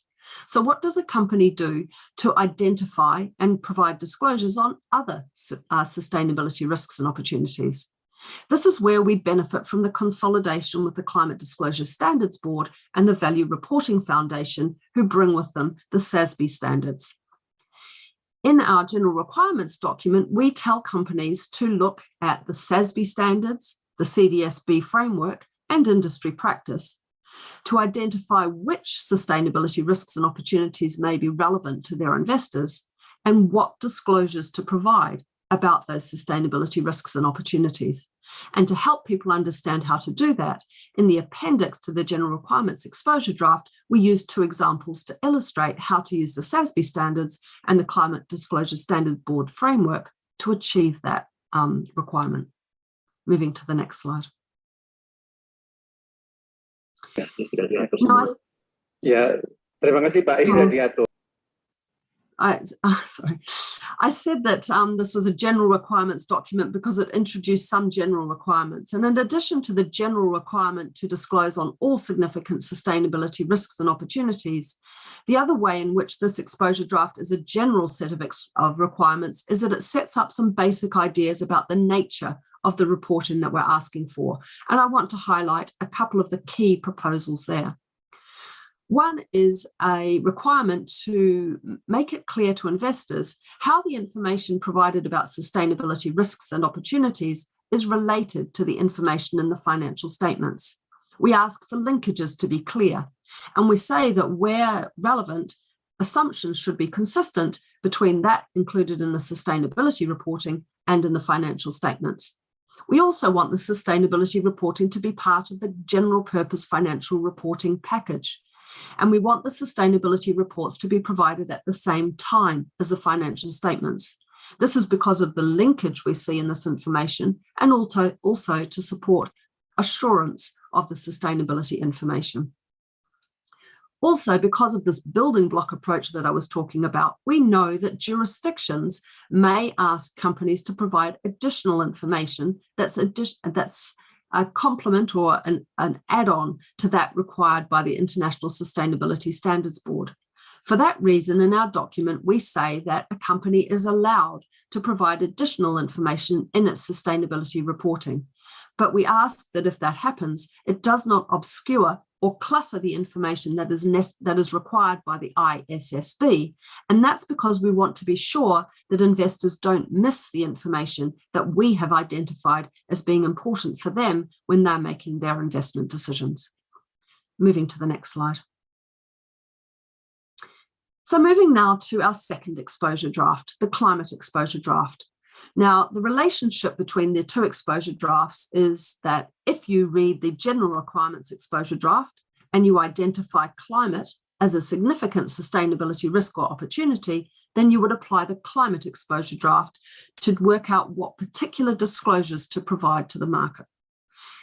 So this exposure draft requires disclosure about climate risk, both physical risk, for example, the exposure to flood risk that a company might have, also transition risks, for example, how a company might need to change its business model as a result of climate change, but also climate-related opportunities. Some companies will benefit because of the products they have in a climate change environment, and climate opportunities are also of interest to investors.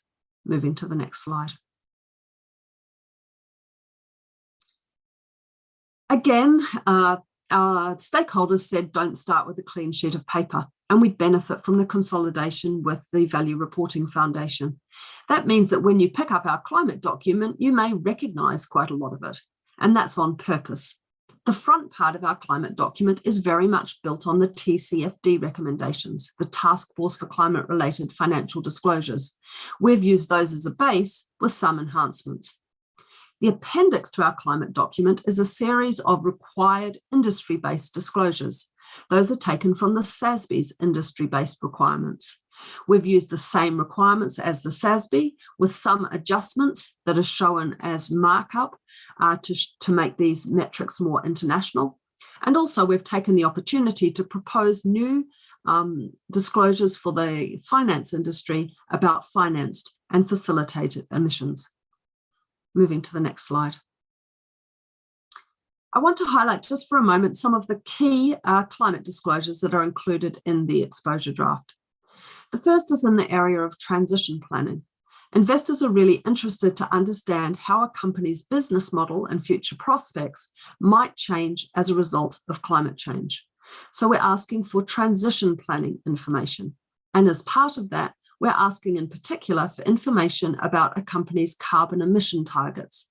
Not just what its targets are, though, but how it plans to achieve them. Is it actually planning to reduce its carbon outputs? Is it planning to make adjustments to its supply chain? Or is it using carbon offsets? We want investors to be able to assess how credible they think a company's carbon emission plan is. And we want them to be able to see whether they agree with the approach that a company has taken.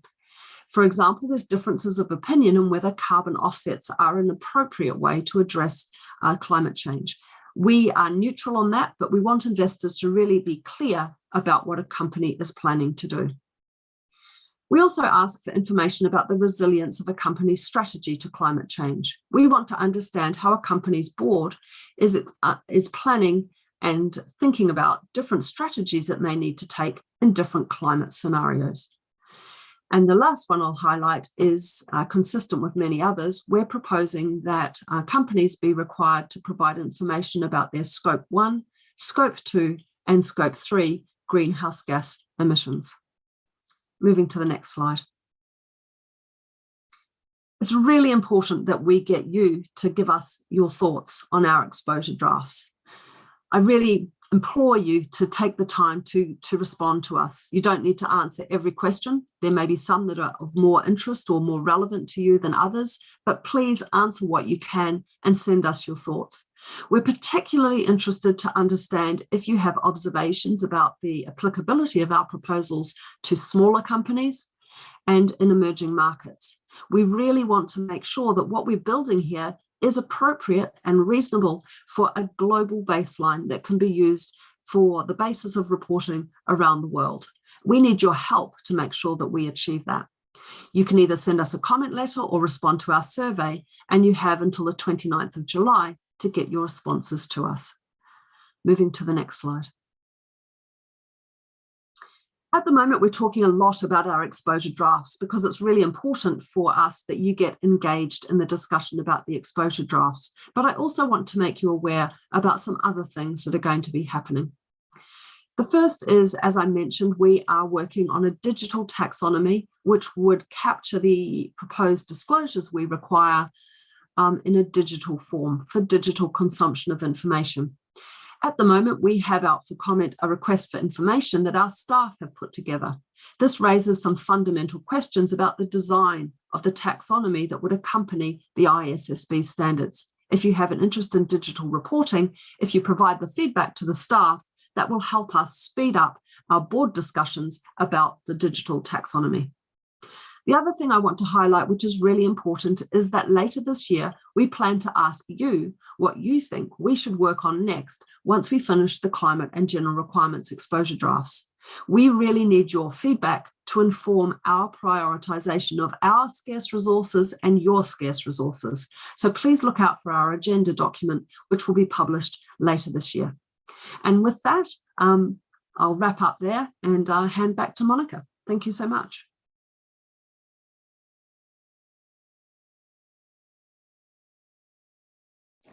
Thank you, Sue, for your presentation.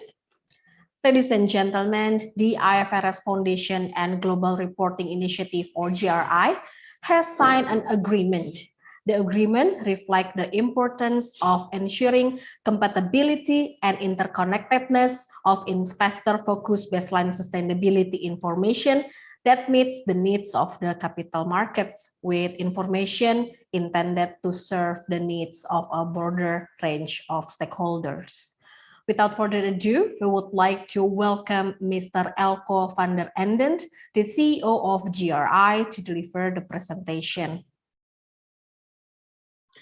Hello, everyone. I hope you can hear me loud and clear from my London hotel room. And why am I in London? Because we have, of course, sessions with our good friends of the ISSB at the IFRS Foundation. The proof of the pudding is in the eating, as they say over here. So let me start with a short introduction on the landscape And you hear perhaps many times that there is this big alphabet soup when it comes to sustainability reporting standards. In fact, that's not true. It's far more simple than it's sometimes presented. On the one side, you have the ISSB that incorporated the Value Reporting Foundation with ISSB. They have a focus on investors, the financial material aspects, and the value creating or destructive aspects that important topics like environment and socioeconomic cohesion have on the reporting entity. On the other side, you have GRI. That is about impact reporting, impacts reporting entities have on the environment, on climate, and on socioeconomic topics. And if you would simplify it, you could say that the one is so-called outside in. What are the effects of external issues on business? And the other side is inside out. What are the effects businesses have on environment and socioeconomic stability when they try to pursue their strategic objectives? So in fact, what we see is two sides of the same coin. The coin being corporate reporting. The one side is ISSB when it comes to the financial aspects, and already within the framework of the IFRS Foundation existing for more than 20 years. And on the other side, you have GRI when it comes to the outside impacts of doing business, when it comes to reporting, also existing for more than 20 years. So if people ask me why a memorandum of understanding with the ISSB, because it is stating, in fact, the bloody obvious, because it is already there. More than 10,000 large multinational companies already use both international accounting standards from the IFRS Foundation, as well as GRI standards. So we have, in fact, already the basics there for this global baseline, which is the ISSB GRI solution. And that's what we more or less confirmed with the Memorandum of Understanding. And that's why we're both working so hard towards convergence and synchronicity with the standard setting into the future. So I many times get the question, what should we do? Should we wait until the ISSB is ready, or should we wait, or should we still report GRI, or should we do whatever you feel as a business is good for your stakeholders, which is your investors and society. But be assured that in the future, more likely than not, regulated or not regulated, it will be this combination ISSB GRI that is already existing for more than 20 years. It is a proof of concept. That's why it is so nice that we are able to cooperate closely with our friends at ISSB. So does it stop there, this difficult landscape? No. There is of course another important player or other important players. We have in the United States the SEC's draft, exposure draft on climate. And in the EU, we have IFAC, the European Financial Reporting Advisory Group, that is drafting on behalf of the European Commission's Corporate Social Reporting Directive, standards that will be mandatory by law in Europe. These standards have been drafted also in cooperation with GRI. Does it mean, by the way, that these standards are one-on-one GRI? Unfortunately, they are not. So we published Monday a mapping exercise where you can easily find in 87 pages the differences between, let's call it, the real GRI standards as they currently are and the IFAC proposals. And why do I stress this? I stress this because the European initiative is greatly supported, of course, by GRI when it comes to its objectives. Its objectives are sound and solid. Reporting on sustainability on behalf of investors, as well as on behalf of society. That is important. What's also important to understand is that the threshold for the mandatory reporting is quite low compared to what we are internationally used when it comes to mandatory reporting. So when you have a revenue of 40 million and a balance sheet total of 20 million and 250 employees, you have to mandatory report on the topics that are addressed by the IFAC, which is social, human, and climate related. And by the way, you do not need to meet all three, you only need to meet 2 of those criteria. So there's quite a low threshold. And there's another very interesting thing that I'm sure this audience will like. And as you perhaps know, I am a former PwC partner. That is that there is mandatory assurance on the to be published reports under the European Sustainability Reporting Standards. So you have mandatory limited assurance on the reports that are set by IFAC and in the EU.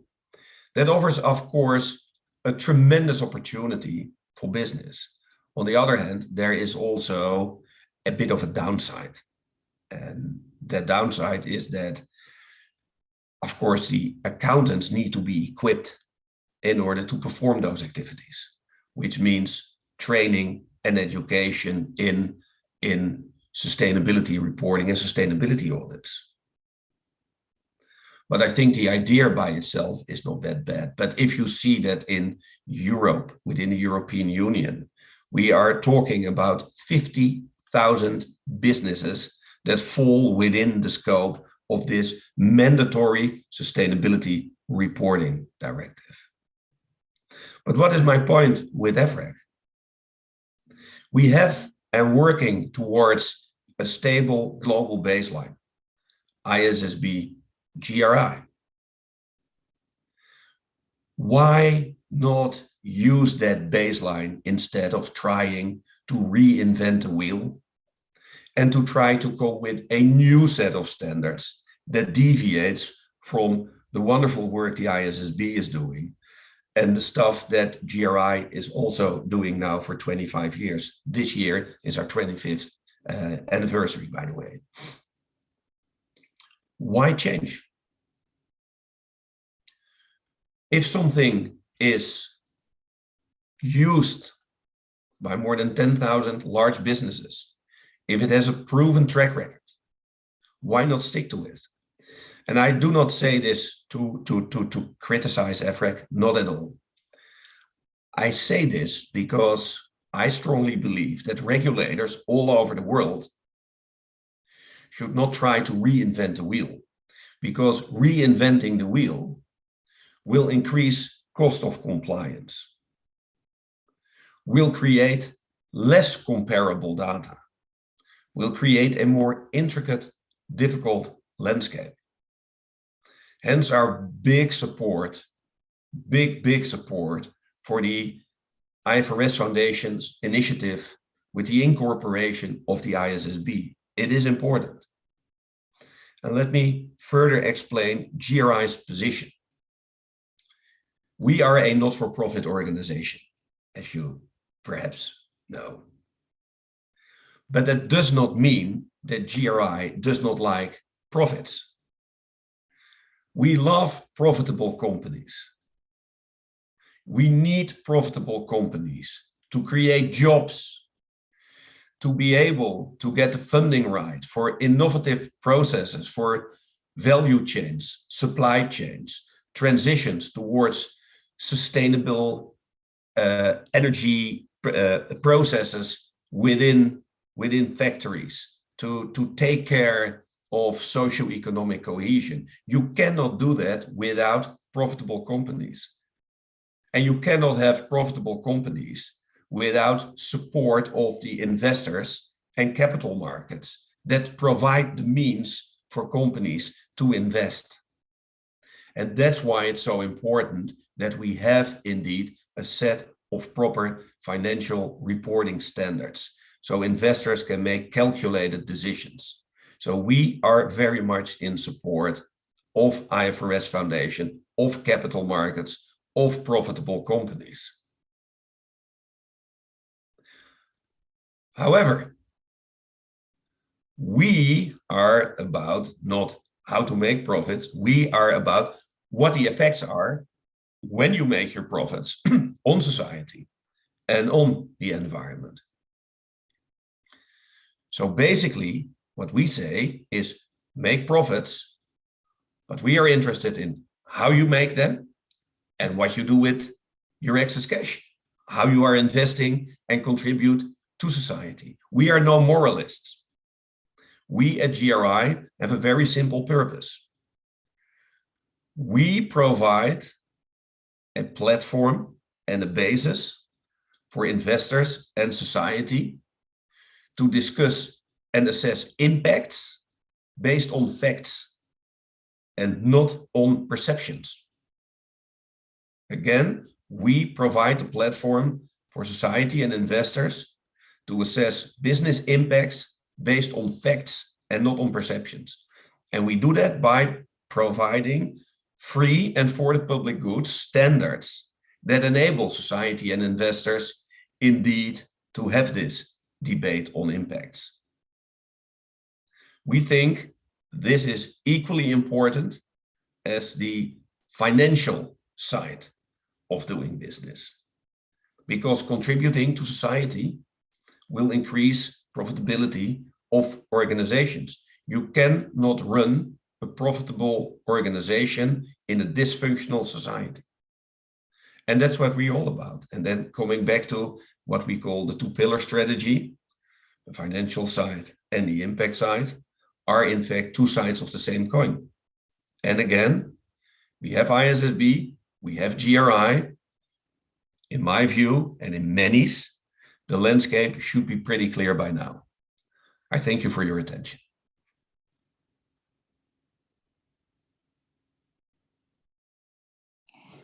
Thank you, Elko, for the sharing.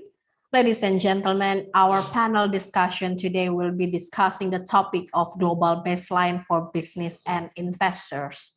The discussion will provide the opportunity for the business community and stakeholders to engage with ISSB and its upcoming standard. Also, to encourage business community and other stakeholders to provide inputs on the exposure draft IFRS Sustainability Disclosure Standard. Before we start the session, I would like to inform you that all of the participants, not only who join us via Zoom, but also via YouTube, are entitled to get e-certificate. You need to join our post-event survey at the end of the session. Now, I would like to invite our moderator, Bapak Indra Wijaya, the Chairman of Indonesian Financial Accounting Standard Board, or TSAK IAI. He's also the member of Task Force for Comprehensive Corporate Reporting, IAI. Ladies and gentlemen, now I will invite Pak Indra Wijaya to host the session. Thank you, Monica. Good afternoon, good morning, and good evening, ladies and gentlemen. Thank you for staying with us in this webinar, an outreach event on this very interesting and important topic, sustainability reporting. Shortly, we will begin the panel discussion session. My name is Indra, and I will be the moderator for this session. With the publication of the exposure drafts of IFRS Sustainability Disclosure Standards, IFRS S1 and S2, it seems that the global baseline sustainability reporting standard is just around the corner. Yet, we might be interested to understand how will the proposed standards change the way companies report its sustainability reported matters?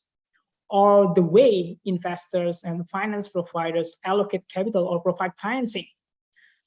Are there contentious matters on the proposed standards? What are challenges that the companies might encounter in preparing sustainability report? How the standard setter view potential application issues that may arise upon early years of implementation of this upcoming standard? Ladies and gentlemen, we are pleased to have with us distinguished panelists today, and I'm sure they need no introduction. Nonetheless, let me invite our panelists. First one, Lloyd. She's the Vice Chair of the ISSB, International Sustainability Standards Board. Previously, she was the Vice Chair of the IASB and also the Chair of the IFRS Interpretation Committee. The second panelist is Bu Nawal Nelly. She is the Deputy Minister on Finance and Risk Management in Ministry of State-Owned Enterprises. And the third panelist is Ibu Vera Ivlim, the CFO of BCA, one of the largest banks in Indonesia, and also Vice Chair on Economy and Banking Research of Indonesian Banks Association, or Perbanas. Welcome, distinguished ladies. Let's hear the insights and views from the standard setter and preparers / users on sustainability reporting standard. So I think without further ado, I'll start with Ibu Nawal, if I may. So Ibu Nawal, in your capacity of overseeing the state-owned enterprises, perhaps it is more than 100, in various industry, question would be, what is your overall response to the proposed IFRS sustainability standards, which I think will change the way companies disclose sustainability related matters, perhaps from a somewhat nice to have report or information into a more substantive and internally consistent disclosure, which focuses on impact of risk and opportunities of sustainability reported matters towards enterprise value. What is your overall response on these proposed standards? Thank you, Pa Indra, for the first opportunity to share our thoughts. Generally, the Ministry of State-Owned Enterprises, we're very supportive of this initiative. As you're probably aware, we're a portfolio of some 42 SOEs now, with portfolio asset circa 620 billion-ish, which comprises circa 60%, close to 60% of Indonesia's GDP.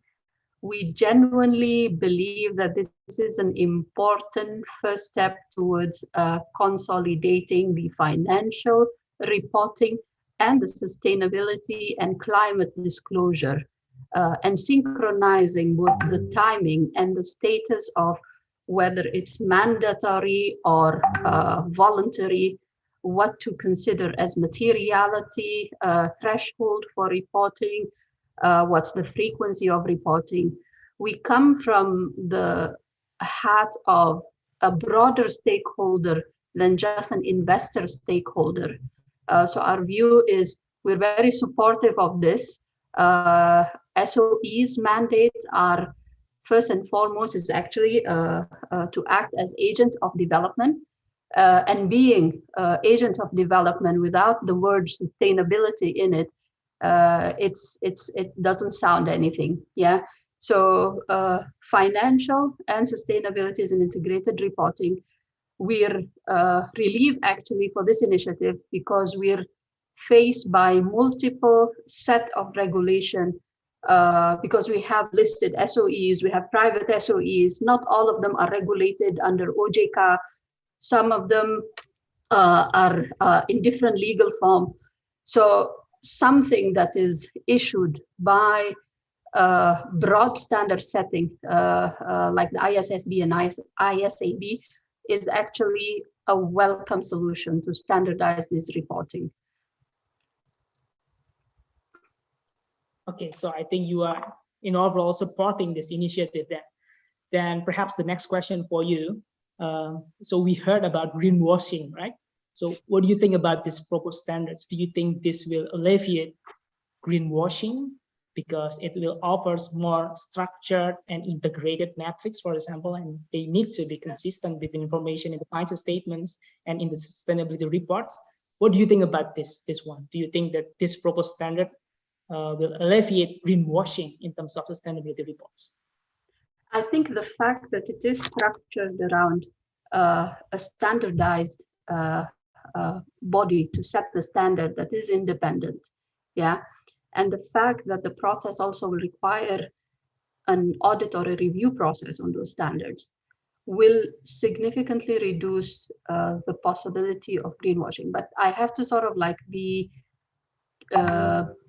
what do you call it, cognizant that this is all new. Even the standards that we are proposing, it will still be subject of judgments and interpretation, similar to that of the financial number.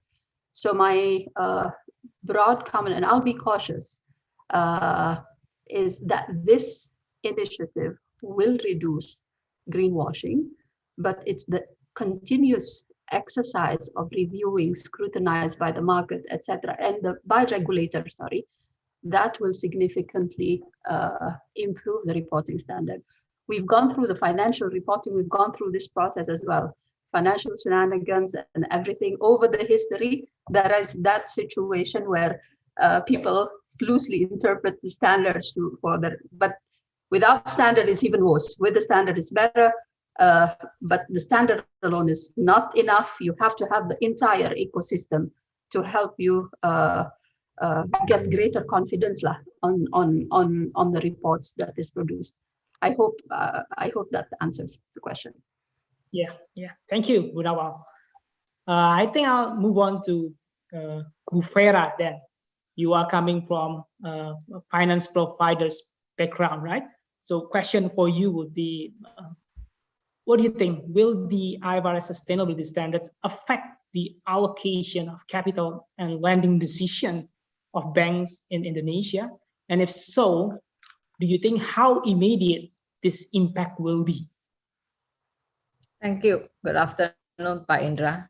And good afternoon also, Ibu Nelly. Long time no see, and good afternoon, Leon. Definitely, I think one day in future, capital allocation might be impacted. So today, banking for capital allocation is highly regulated and it's under OJK, Financial Services Authority, and it's also based on the Basel framework. And for risk-weighted capital allocation, it might change in future, to which incorporated the element of ESG. That's, I think, it can happen. But I think at this point in time, I think for the lending, it's definitely, I think, it's important. I think the lending decision is still based on the creditworthiness of the customer. That's, I think, are most important. Because for banking sector, maintaining prudential banking principle is utmost important. No matter how good is the sector, when the customer go to NPL, it is not everyone expected, and it will take up the capital substantially. So for banking business today, I think like for BCA, we are a listed bank. We disclose also openly to the investor as part of our quarterly public exposure to update our investor, including the media. We disclose also several continue updating our lending policy, including such as illegal lodging activity. We are I think the lending policy is restricted to many areas, and we disclose that, I think, openly to public. It can be accessed or read to our website. And I think I heard a lot about the sustainability reporting shared by Leon and also the GRI. Today we have standard actually, and sustainability report is not new for banking, for banks especially. And we have started this, I think, about almost 5 years by now. We follow GRI standard. And I must say today, we are faced or bound with multiple standard and frameworks. And it's quite burden for the industry because more and more also, I think, audiences, rating agency, or increasing raising expectation on ESG. Definitely, I think it is important for industry to be provided. I think one policy that combine any interest. But I think when it comes to sustainability reporting, I think I will look for, more efficient way to provide the reports. Banks like us today, this year, we just started to collect database because ESG is a journey, and sustainable reporting is also a journey. So it cannot be fixed overnight. This year, we just started to build the database. And starting this year, we start to introduce what we call ISRA. This is also governed under OJK, Environment Social Risk Assessment to our debtors.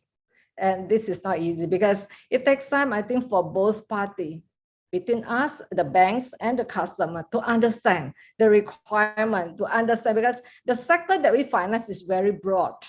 And there is no one size fits all to the all sector. So I think, again, this is a journey. Yeah. Thank you, Bu Vera, for your remarks. So if I hear clearly from you that you welcome this initiative, but of course, then you would prefer to have a kind of single or consistent framework, so that it will not put more burden on the reporters, on the companies, to prepare different sets of reporting, which perhaps are not consistent one to another. Yeah. Don't change too fast. Don't change too much. Too many regulation, too many framework is also create a lot of confusion. Yeah, thank you. So I'll move to Sue. Then, by the way, Sue, so I think it's an interesting journey for you, moving from financial reporting standard setter now to sustainability standard setter. Okay, I think I'll ask about the S2, Sue, particularly on the approach, because as we know, the metrics set out in the EDs of S2 are largely based on ISSB standards. And ISSB standards are not the predominant framework in most emerging economies. And some argued that some of the metrics are quite jurisdiction specific. They are coming from developed or advanced economies, perhaps not really match with the situation or condition in emerging economies. In that sense, how such approach fits the purpose of developing global baseline sustainability standards, or in other words, how will this affect the acceptability of these proposed standards globally? What do you think of that? Thank you very much. And yes, it is quite a journey. I feel like I'm on a very steep journey, but a very exciting one, an exciting and important one as well. And you ask a really good question, and it's one of the key things that people are talking about when I talk to them about the climate document. So maybe I'll start with sort of the case for the industry-based standards, and then I'll come back to the global acceptability point that you're raising specifically. So firstly, why do we even propose these industry-based standards as part of the climate document? And particularly if you think about my journey from the IASB, we don't really have that level of industry specificity in the accounting standards. So it is quite a big change for the IFRS Foundation. But I think there's a couple of reasons why we put this in here and supported this as a proposal. And I'll touch on those. So the first sort of relates to the conversation you were having with Nawal actually about greenwashing, which is a difficult issue. And one of the problems or one of the sort of catalysts for greenwashing being a problem is the fact that today there's a lot of choice about how you present yourself. You can choose different metrics, you can use different sets of requirements, and depending on what metrics you choose to present, you could look quite different as a company, and your risk exposures could look quite different. Now, what that means is that even if a company isn't trying to do anything inappropriate, it makes it very hard for somebody comparing two companies to really know if what's similar and what's different, because you're comparing different things. And so one of the benefits, I think, of what we're proposing just as a general proposition with the global baseline is by improving the transparency around the information and making it comparable between entities. Everybody should be better equipped to really understand the sort of truth, if you like, in terms of what's really going on in a company and to make valid comparisons. And the industry-based requirements are a very particular way of doing that. you sort of have nowhere to hide, because everybody in the industry should, for their key sort of metrics and statistics, be providing the same information. So that gives us the most robust basis, subject to all of the correct, observations that Noel made about assurance and all of those sorts of things. But prima facie, that specificity and comparability is the best defense we have against greenwashing. So it's really important to have that. So that's one reason they're really useful. The second is actually, interestingly, when you pick up our climate document and you see the 68 different chapters of, industry-based requirements, your first reaction is, oh my goodness, that is a lot. But if you think about it from the perspective of a company, usually they should only have, a handful of those chapters which are applicable to them. And once you narrow it down to that from a company's perspective, actually, many companies say to me, that's a very efficient and proportionate way to ask me to do my disclosures. I know exactly what to do. I know exactly what has been identified as being useful for investors. I can be confident that I'm spending my time providing information that is relevant for investment decisions. And so that actually could be an efficient process. So preparers in some cases who have used the SASB standards like that part of it. And so I think it's really important to sort of think about that as well, rather than thinking, oh my gosh, 68 chapters, that's a lot. Think of it through the preparer perspective. Maybe it's not so easy. But then getting to your global applicability point, it's a really, really good question. And that's why they're included in the exposure draft, so that we can really get feedback on this. We went through a process of trying to make sure they're more internationally applicable, and that's shown in the revisions from the SASB standards in the exposure draft. But we really need to know from you people whether or not we've captured what we need to capture to make them internationally applicable. We may well need to make changes to make them more internationally applicable, and we'd love to hear about that. So if you could give us specific feedback, that would be really helpful. Just saying they're not internationally applicable, I can't do much with, but if you can give me examples, I can help you. That's the first thing. But I think the last thing, and then I'll stop talking, the last thing I would say on the international applicability is we are very conscious of sort of proportionality and asking people to do reasonable things. Maybe it's more appropriate for us to allow a longer period of time before companies have to do the industry specific piece of the climate document. We could start with the front and maybe think about the back being a longer time period to enable people to gather the data, change their systems and get onto that journey, because we know people are starting from different positions. And so, please give us that feedback, because we can think about that to make sure what we do is really realistic in terms of what we're asking for a global audience. So that's really important. Yeah, thank you, Sue, for your remarks. So I think next question for you, Sue, and then I'll ask the same question to Ibu Nawal and Ibu Vera. So this is relating to specific metrics relating to greenhouse gases emission. So in the exposure draft, it requires disclosures of emission of greenhouse gases for scope 1 and 2 separately between consolidated accounting groups and associates, JVs, and consolidated subsidiaries. And in addition to that, then it requires also disclosure for scope 3 emission. And if it is not included, then there should be a kind of disclosures for reason for why they are being omitted. And on top of that, there is a requirement that this information of the sustainability disclosure should be published at the same time as the financial statements. Given all of these new requirements, I understand that you mentioned about the journey, right? Given all of these new requirements and perhaps a measurement of, let's say, scope 3 emission is not easy thing to do.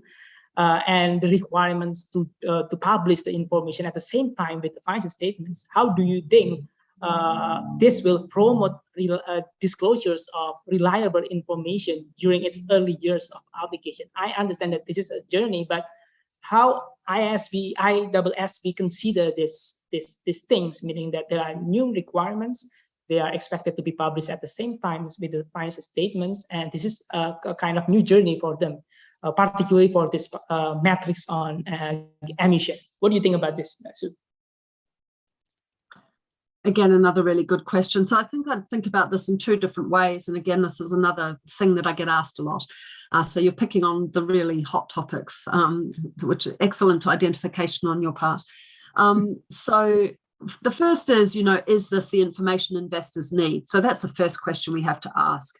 We're proposing scope 1, 2, and scope 3 is all, really necessary to assess enterprise value. So the first question I need people to respond on is, do investors actually need this to assess enterprise value or not? So is there a benefit there? So that's one thing we want to understand better through the consultation.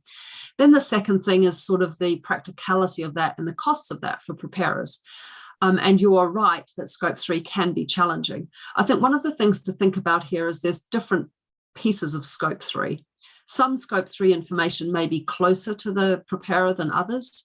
So for example, if you're a bank, you have at least, and I need to be careful not to annoy the banker on the panel here, but be careful with my choice of words. You have a direct relationship with your borrower at least, so you've got the ability to ask for information, and so that gives you a more direct route. Whereas if you're looking at, a supply chain participant that's several steps away from you, you may have less ability to get the information. So that's something we need to think about. But we also may need to be prepared for the fact that there will be a level of estimation that's required and a level of assumptions. Now, when I talk to investors about this, they've been quite clear with me to say, don't just give up because there's estimation and assumptions necessary, because it is important that we have an understanding.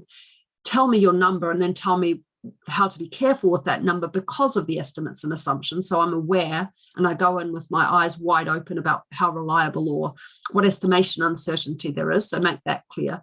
But I'd rather have that than not have the information at all. I think what we will need to be careful with is thinking about the timing point.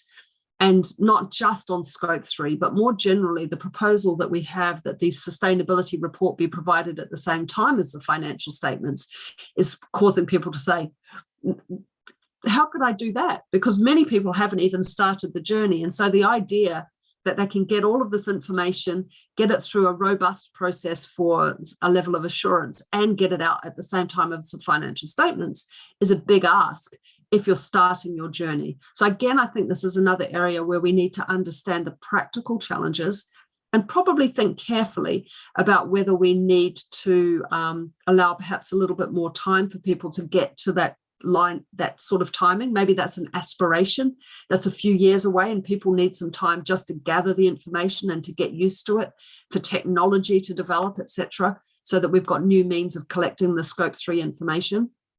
And we need to look carefully at that in the redeliberations. But I think the last thing I'll say is that I think let's be careful not to throw scope 3 out too easily. Because if I think back to my accounting days, if you think about all of the challenges we had with people taking things off balance sheet, and now you had this very incomplete picture, scope 3 could be the next off balance sheet if we're not careful. So I think the inclusivity of the scope 3 is an important consideration. And so we shouldn't give up too easily, but we do need to be realistic and proportionate. Yeah, thank you, Sue, for clarifying that. And I think we'll need to comment on that on the exposure draft as well, whether this is applicable for us or not. Okay, so I'll move to Ibu Vera. So hearing from Sue and looking into the disclosures requirement in this proposed standard that requires companies to disclose scope 1, scope 2, and scope 3 emissions, and they are to be provided at the same time with the publication of the financial statements. Let's say if it is adopted and required in Indonesia, how do you think is the level of readiness to apply those requirements? And what are the main challenges to appropriately applying those requirements in practice? What is your view on this, Bu Vera? Thank you. I agree, I think, with your comment, like, I think we need to be practical.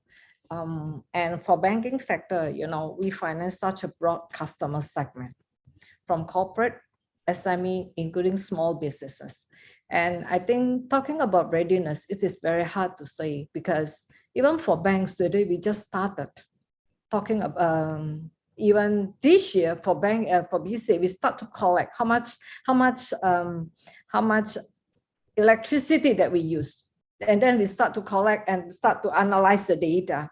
So the readiness of the industry, it cannot be done by industry itself. It has to be coordinated as well, including work together with the government.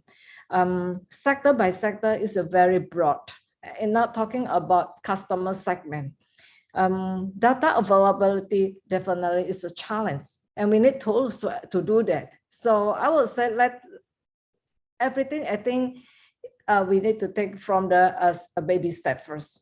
And the coordination among regulators is also very important. Today, there are so many standards talking about the emission and so forth. So I think I would say that under today, even for banking sector, we just started to look into this area. And if you're talking about our customer, don't talk about even supply chain, such a broad supply chain, how to coordinate that. The standard is not available. I mean, the general standard that govern all the sector, all the supply chains. So again, it cannot be done by industry itself. It has to be coordinated together with the government, together with the regulators. And don't expect this is an overnight exercise. Yeah, I think I agree with you. So you mentioned about practicality aspects, and if you are talking about scope 3, perhaps it's very difficult to measure that across your supply chain, for example, which is very broad can be. Okay, the similar question for Ibu Nawal. So we are talking about disclosure requirements on greenhouse gases, and we know that you are overseeing state-owned enterprises, including those, let's say, operating in extractive industries, plantation, and so on. And given the perceived tensions between such metrics and perhaps the developmental targets of emerging economies placed upon the SOE, how do you think SOEs will be affected by such requirement if such requirement is, let's say, applied in Indonesia? Yeah, I think this is, again, is a journey for us as well. Yeah, we do have a commitment through our NDC to comply with COP26 requirements. And we as a country are genuinely committed to that. Our largest SOE who are in the extractive industry and energy, they are actively pursuing energy transition mechanics to help really address the climate issues, not only from the reporting aspect, but also from the actual execution of their plan. So we've issued an integrated planning for PLN, for example, that is very progressive in meeting the NDC targets. We're going to issue regulations around compliance towards coal and carbon emissions. Yeah. So apart from the reporting standard, as a country, we're committed to that initiative. On the reporting aspect of this, I have to agree with Sue and Vera as well on practicality considerations. Yeah, because it's an infrastructure that needs to be developed not only from the producing entities, but also from the supply chain that feeds into the corporation. That being said, this is I take Sue's view. It's better to start, yeah, than not to start because it's difficult to measure. And our position is that this is part of externalities, the cost of doing business that is not measured by the numbers. Yeah, you call it off balance sheet, the economists call it externalities, the damage towards the environment that you cannot quantify because it's just too difficult to quantify. We as the world had an excuse for the last 20 years. I don't think we have an excuse now. And I think we should start from this point onward. I think OJK is actually very progressive. They started doing and mandating this from 2017, the disclosure on sustainability reporting. But OJK alone, not all of my companies are compliant with OJK. So it needs to be a broader umbrella, and it needs to have the uniformity that that readers of financial statement are so used to. So if you sort of like measure liabilities off and on, disclosure and not disclosed, there is a bit of a practice that has been tested over time to make sure that people consistently, year in, year out, report those. And that ecosystem is the standard setter, the auditors, and the preparers. This ecosystem needs to be established, but please baby steps, because it's not just like with the click of a button you can do it. The infrastructure behind it needs to be what they call it, it need to be readied for this, for it to be meaningful as well. Because if it's coming from a bad source or an unreliable source, it's equally useless. So I take the view we shouldn't be discouraged just because it's difficult. We should start, and this is a good starting point.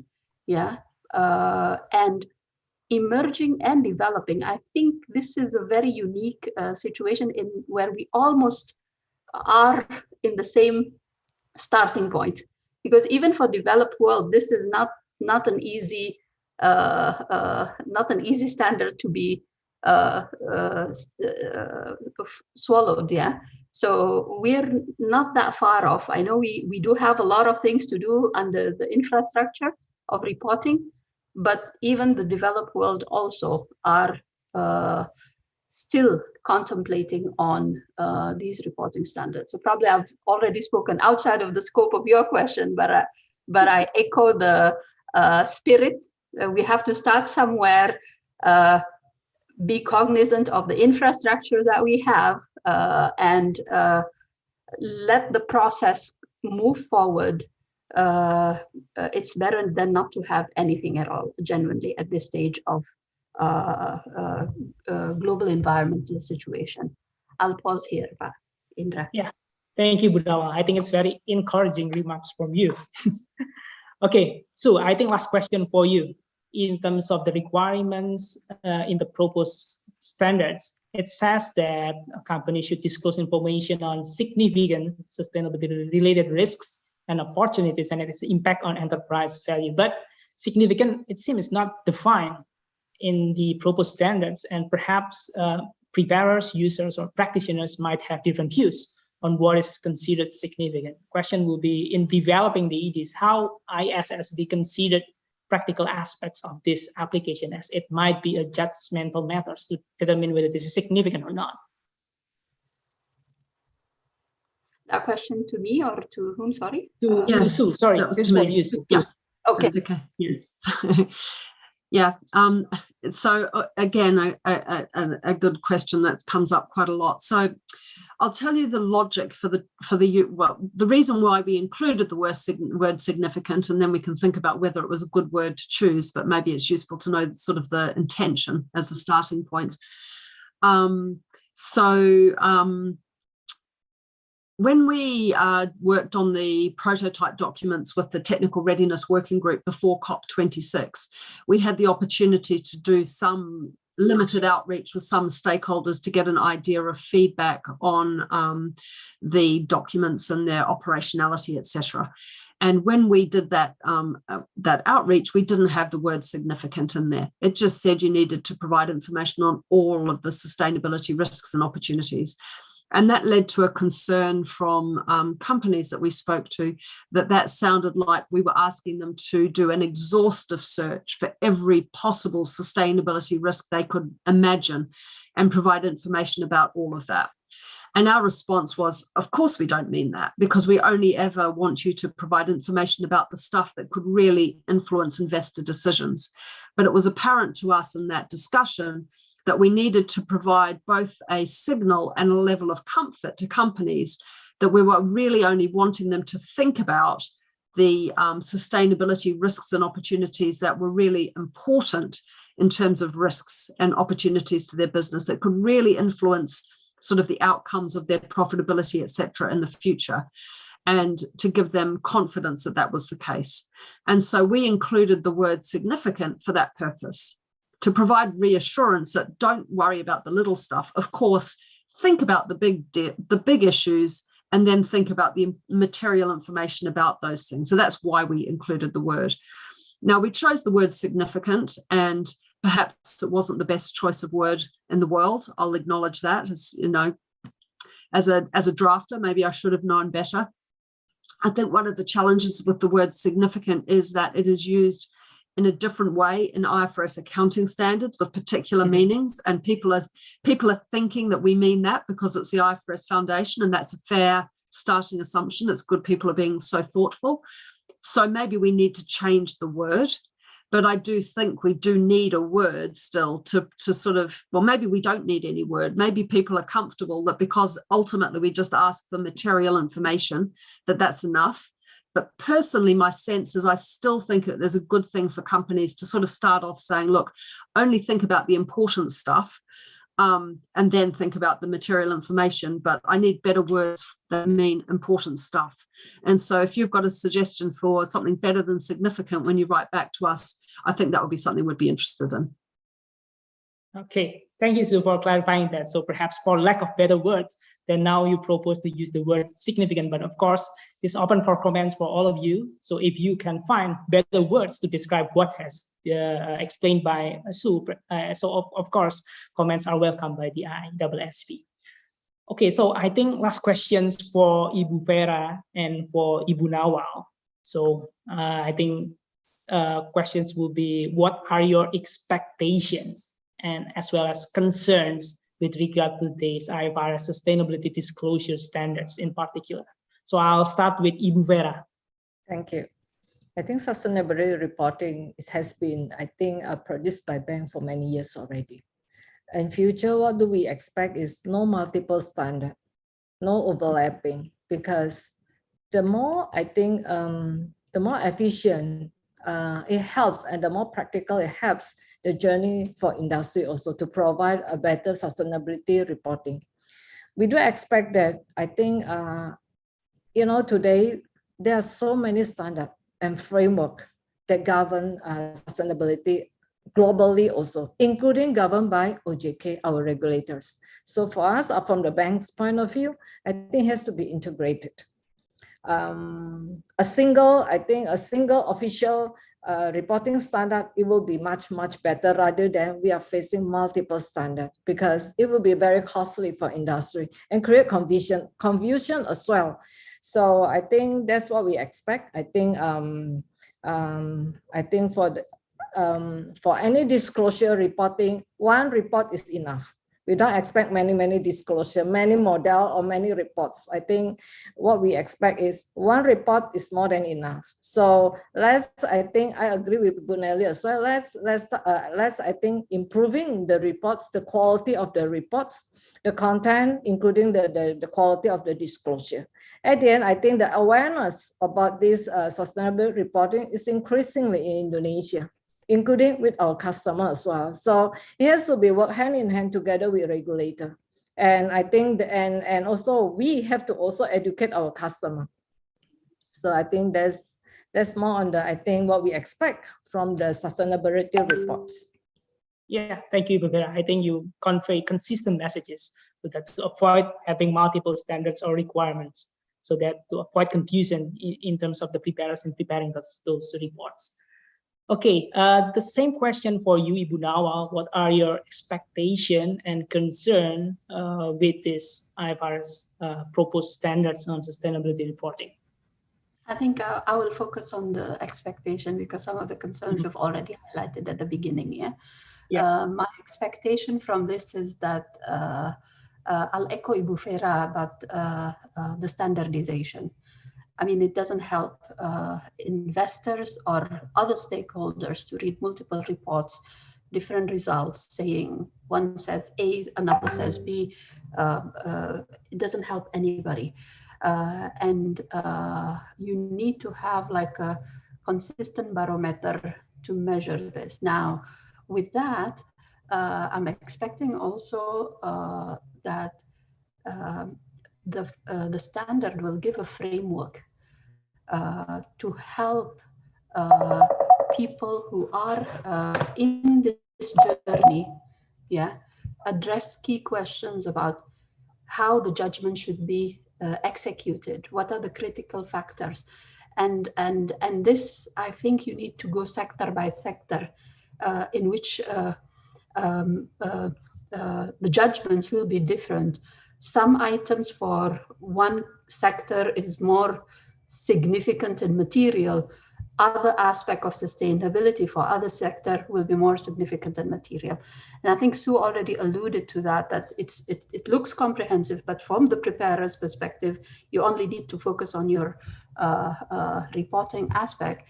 But nevertheless, having a good framework to sort of like define what materiality is, what significant is, what needs to be considered, because the businesses out there are complex.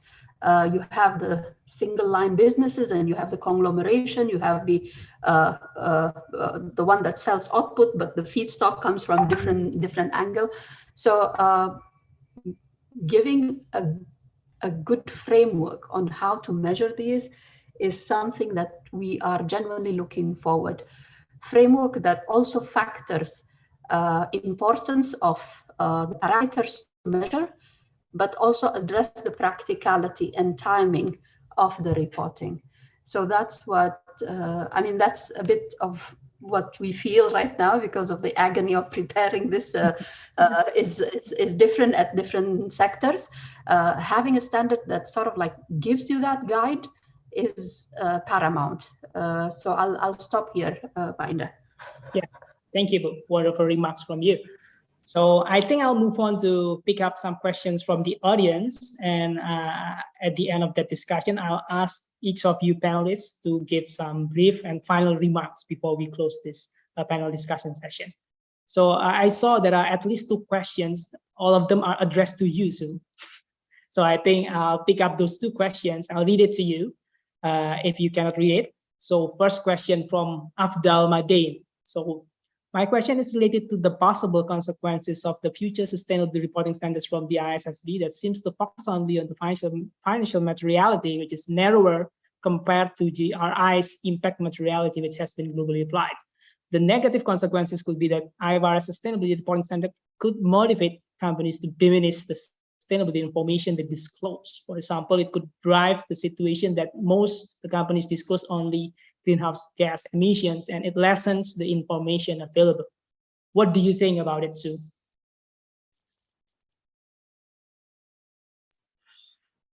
Well, I'll make 2 observations. First is that, yes, we are focused on a particular set of information investor needs, which is a subset of the total possible information, obviously. The first thing I'd say about that, though, is don't be fooled about that being very narrow, because increasingly what is interesting to the man on the street is interesting to investors, and it does affect enterprise value. So we see it increasingly with, I'm sure that Indonesia is no different to here in the UK, where increasingly customers and people, when they're working out who they want to work for, care about the behavior of companies. So it affects revenues, it affects whether you can get staff. It also affects whether a regulator is likely to say you have to change the way you run your business. And so it's very much the case that the behavior of a company affects its enterprise value. And so we find an increasing commonality between the information that, for example, GRI would be interested in and the amount of it that is actually of interest to investors. So don't think it's a narrow set of information. But having said that, of course, there is still a difference, which is why there's a different perspective for GRI and a perspective for us.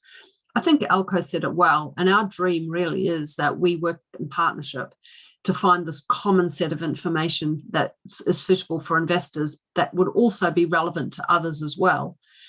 And then we clearly identify the incremental pieces of information that may meet broader stakeholder needs.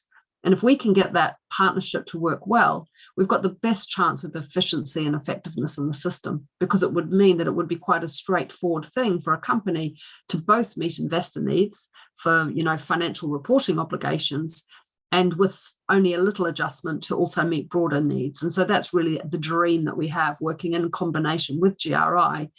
That, both of the other panelists have spoken, I think, very well on the practical aspects, the efficiency aspects, the cost aspects. The more we can work in partnership with others to get the system to work well, the better for companies. And one of the things that was mentioned in terms of the banking side of things is this increasing amount of requests for information for regulatory purposes by prudential regulators, etc. One of the other things I'm doing, actually, I'm going to spend time with the Basel Committee this week, because we're trying to see if we can find ways to align what they're asking from banks with what we're requiring as well. So we're trying to find efficiencies wherever we can, because we really want people to spend time managing these risks, not pumping out numbers for reporting obligations. And the more efficient we can make the system, the more chance we have of doing that. Perhaps this ties back to the approach taken by the ISSB that climate first, but not climate only. Right? Perhaps this is relating to the question asked by the audience on that. Okay, I'll pick up second question. This is still for you, Sue. Question will be based on your observation. How many companies in your country, or perhaps in Europe, that already disclose scope 1 to 3 of greenhouse gas emission inside the sustainability report? And how about the calculation or measurement of it? Is it required or mandated by the government? Do you have any observation on this, Sue? Yeah, I think at the moment, most of the reporting for greenhouse gas emissions and sort of transition planning is still voluntary. I mean, there are moves in place. For example, the UK government is moving to some of this information being mandatory. Others are as well. New Zealand, one of the, where I originate from, is one of the countries moving to requiring this. But most regimes at the moment are on the path to being mandatory if they're being required, but they're not mandatory yet. And so I think while we do have the benefit of some companies having already voluntarily applied the TCFD recommendations and the ISSB standards, etc., which means that they're on they're closer to what we're asking for in our exposure drafts, it's a relatively narrow population at this point, I think, who are providing this information, but it's increasingly asked for. So I think many are on the path to providing that information. Okay, thank you, Sue. So for the interest of time, I'll stop here. And I think I'll ask each of the panelists to give brief final remarks on this matter. So I'll start with Ibu Nawal, then Ibu Vera, and last but not least, Sue. So please start, Ibu Nawal. Yeah, thanks for this. I think I'll reiterate that we're genuinely looking forward for this standard to help us also navigate through the plethora of reporting standards available right now. We are optimistic that over time we will be ready to sort of like comply with such standards. Hopefully from the standard setter also understand and acknowledge the practicality consideration around implementing this to allow us also to be ready for reporting. That's from my end, but we're genuinely supportive and we genuinely look forward for this to materialize. And I think this will be a great breakthrough for reporting because it focuses on sustainability. It focuses on items that was not measured before in the balance sheet, in the income statement. It's not all financial. It's more suitable to the more complex world that we are living in right now. So for that, I'll conclude my comments, Indra. Thank you, Ibu Nawal. Ibu Vera, please, to give your final remarks on this. Thank you. Definitely, I think we welcome any effort to improve the quality of sustainability reporting. However, I think the coordination together with regulator make it to avoid multiple standard, multiple framework, to avoid multiple different way of disclosure reporting, I think is highly appreciated by any industry. So I think, again, this is a journey. And talking about ESG, there's not only element of environment, social and governance are equally important. And the effort, I think our effort is not only looking at one side, but also I think the three of it are equally, I think, to be also disclosed, in which I think today, particularly banks have started from the governance, GCG reporting. We started there, I think, almost 20 years already. And more, I think today the requirement of disclosure are increasingly, not only from regulators, but also from globally. So let's help also the industry to enter this journey, make it become more practical, but easy also for any new adopters. Thank you. Thank you, Ibu Vera. So last but not least, Sue, please, to give your final remarks on this. Thank you very much. Firstly, thanks for a really interesting panel. Really enjoyed the discussion. You've raised some really good points. From my side, of course, I would say, please respond to my exposure drafts so that we can really help you. And, you know, we are really trying hard to make sure that this is a reasonable ask of companies around the world, and we're trying to do everything we can to make it as efficient as possible. You can help us by supporting the global baseline. So that's my ad break. But my other request is, I think, you know, it's easy sometimes for people to look at documents and say, this is all too hard, and so I'm going to say no to this. And I'd really be keen if people could help us to be aspirational. I think to get good information and to have good investment decisions, we really need to be aspirational in terms of the information we ask from companies. We then need to be realistic about how long it might take and the journey that we need to go on. But if people could be sort of proactive in identifying ways where we can aim high, but be practical on the path, I think that would be really fantastic. And it would really help us, I think, get a good outcome for us all.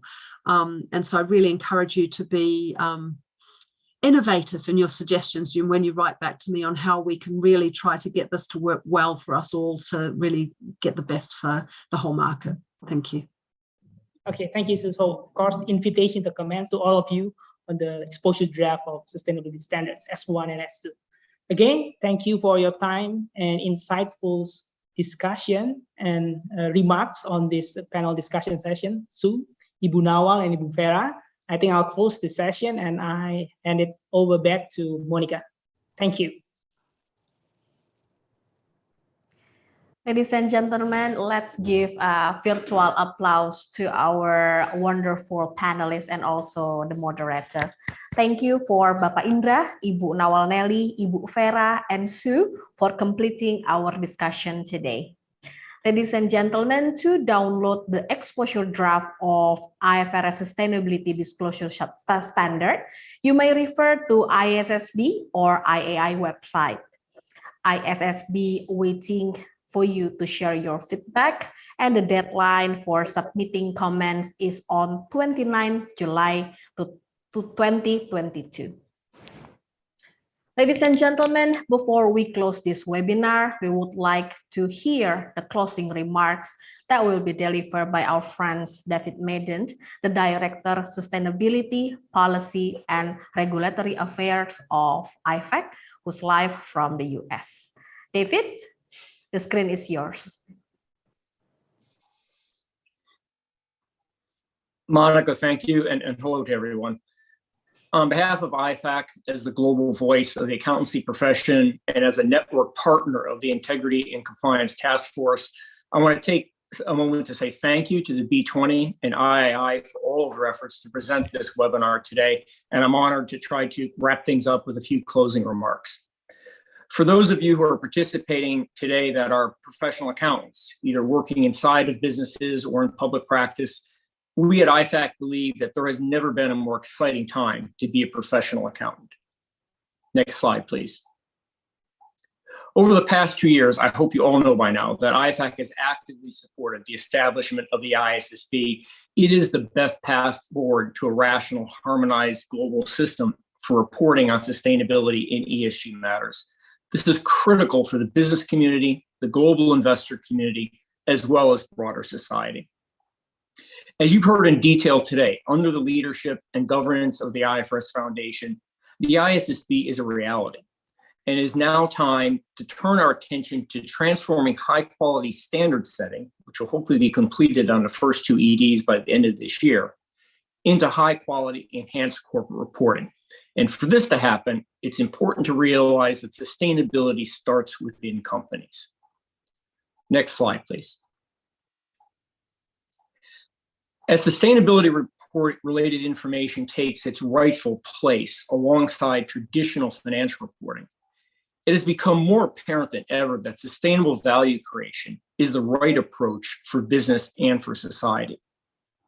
Integrating sustainability risks and opportunities on environmental, social, and governance issues into the way companies think, in the boardroom, amongst senior management, in the way strategies, business models, and decisions are made, and in the way both risks and opportunities are assessed, all of this is the clear path for corporate success.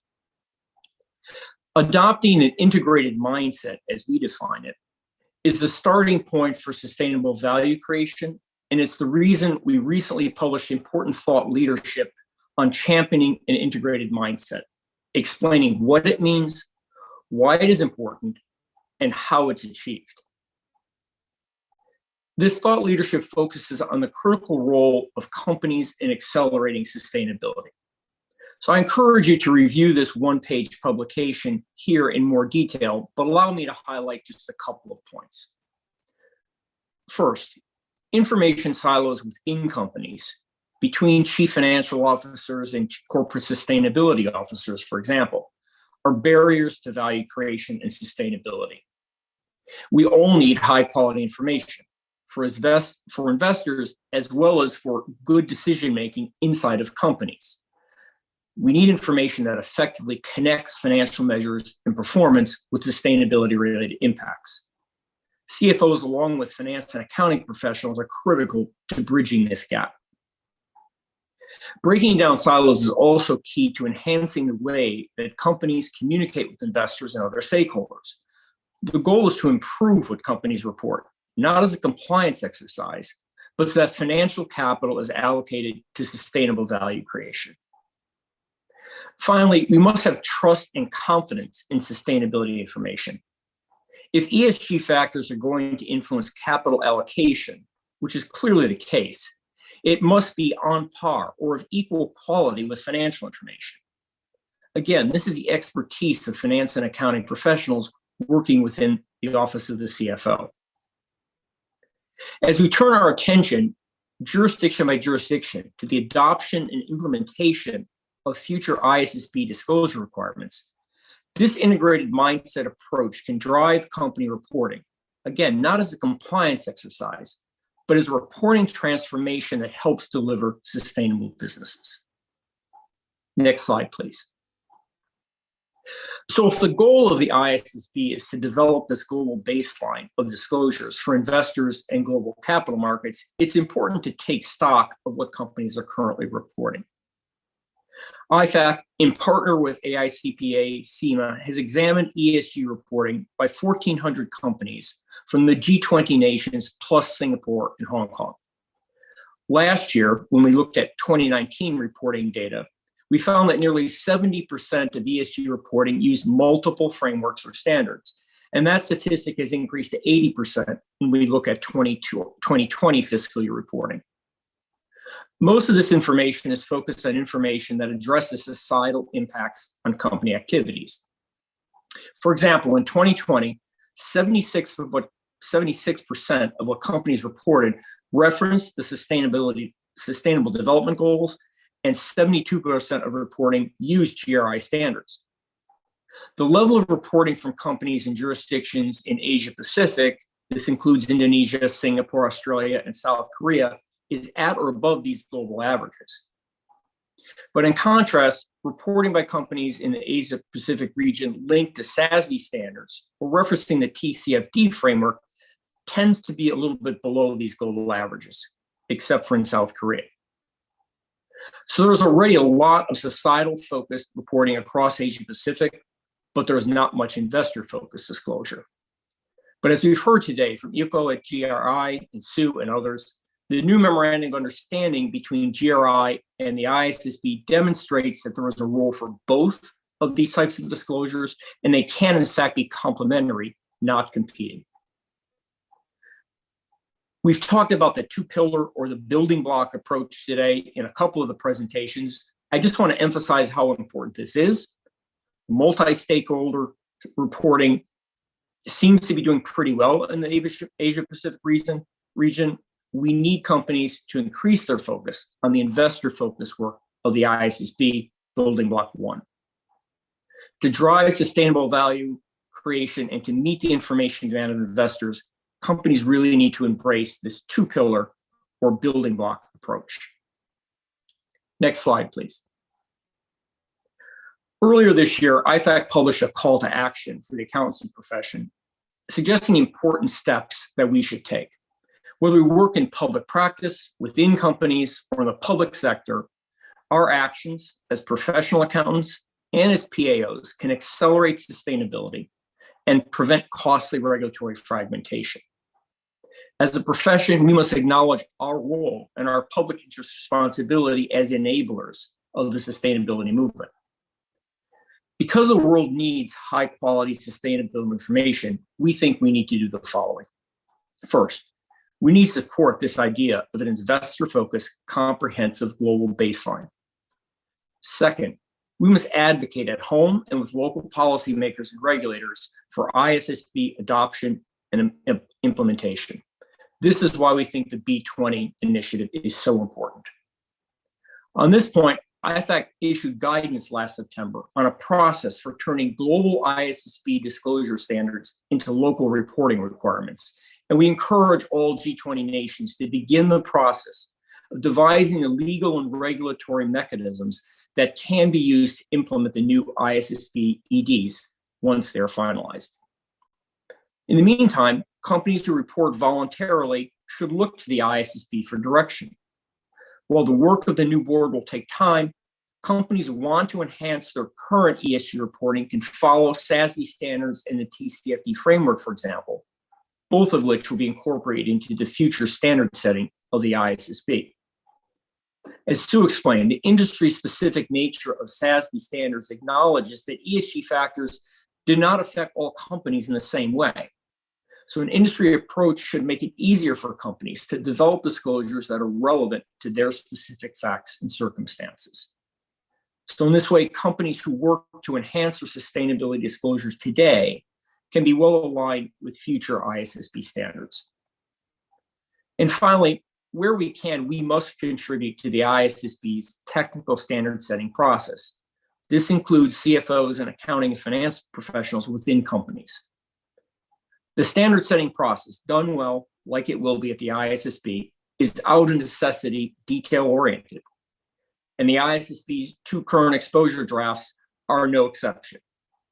IFAC encourages business community to take the time to submit comment letters on these important exposure drafts. If your organization has in-house climate and ESG technical expertise, please contribute this knowledge to the consultation process. If you do not have technical expertise, your views are still important, even if they are more thematic in nature. IFAC's response to the ISSB, our response to the US SEC, and our response to the work of the European Commission will take this approach, and we urge your organizations to do the same. The ISSB needs a show of support for its investor focus, the global baseline, to build on existing work like that of SASB standards and the TCFD framework, to work with the IASB in connecting ESG information to financial information, and the role of integrated reporting can play a part here, to set standards that support high-quality assurance, and to continue to work in collaboration with GRI, as well as jurisdiction-specific initiatives. So please respond. As Sue said, the final date for comments is July 29th. Next slide, please. So we think all of this is good for business. The harmonized global system that we have discussed today reduces complexity, confusion, and cost for companies. It's the best path to avoiding regulatory fragmentation. Businesses need a level playing field for attracting capital. And as more investors take sustainability matters into account in their own capital allocation decisions, companies who do not provide high-quality sustainability disclosures may find their cost of funds will increase. A harmonized global system for reporting helps accelerate sustainability. This is what it's all about. It will provide high-quality information to address the climate crisis. It will help companies and their stakeholders measure and assess progress towards sustainability objectives in a consistent, comparable, and decision-useful way. And through accurate measurement and reporting, it will promote more sustainable companies that create long-term value for investors and society. This is also helpful to management companies themselves. Again, it's not about compliance. So in conclusion, I'd like to just say thank you again to leadership of this task force and IAI for supporting this B20 event. By supporting the ISSB initiative, the global business community can take an important first step towards high-quality sustainable disclosure. Now is the time to engage because the risk of regulatory fragmentation is still real. IFAC urges you to respond to the ISSB consultation, and we urge the B20 to recommend that the G20 nations explicitly support the use of ISSB standards. Thank you.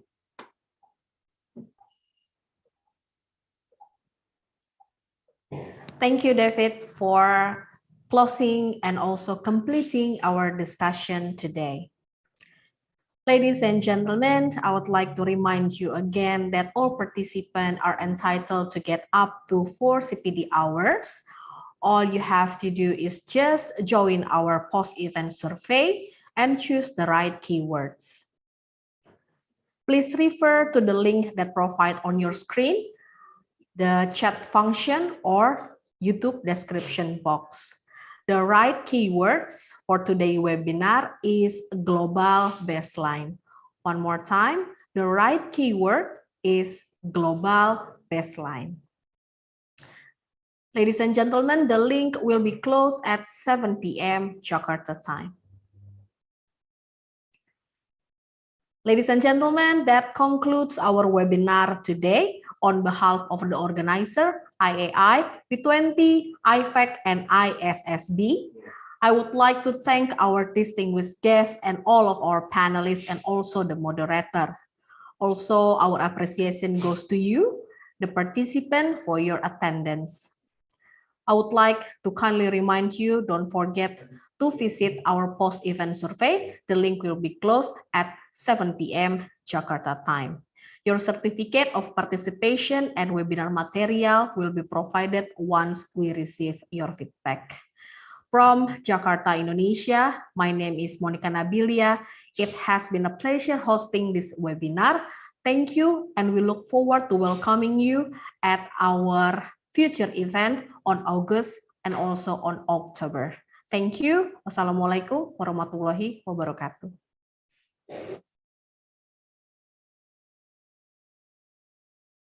Gentlemen. Thank you. Thank you, David. Thank you. Thank you, Pak Indra.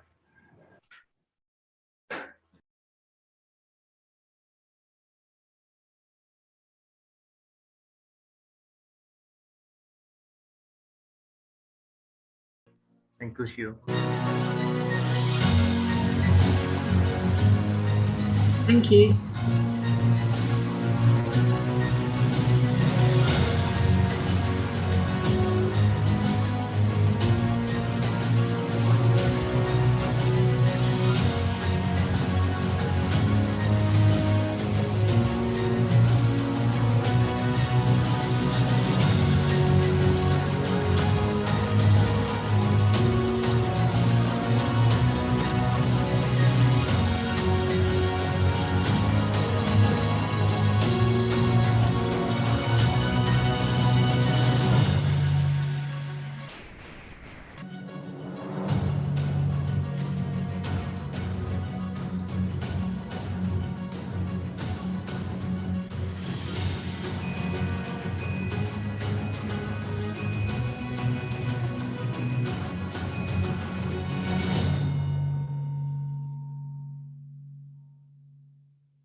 Your business is a living thing,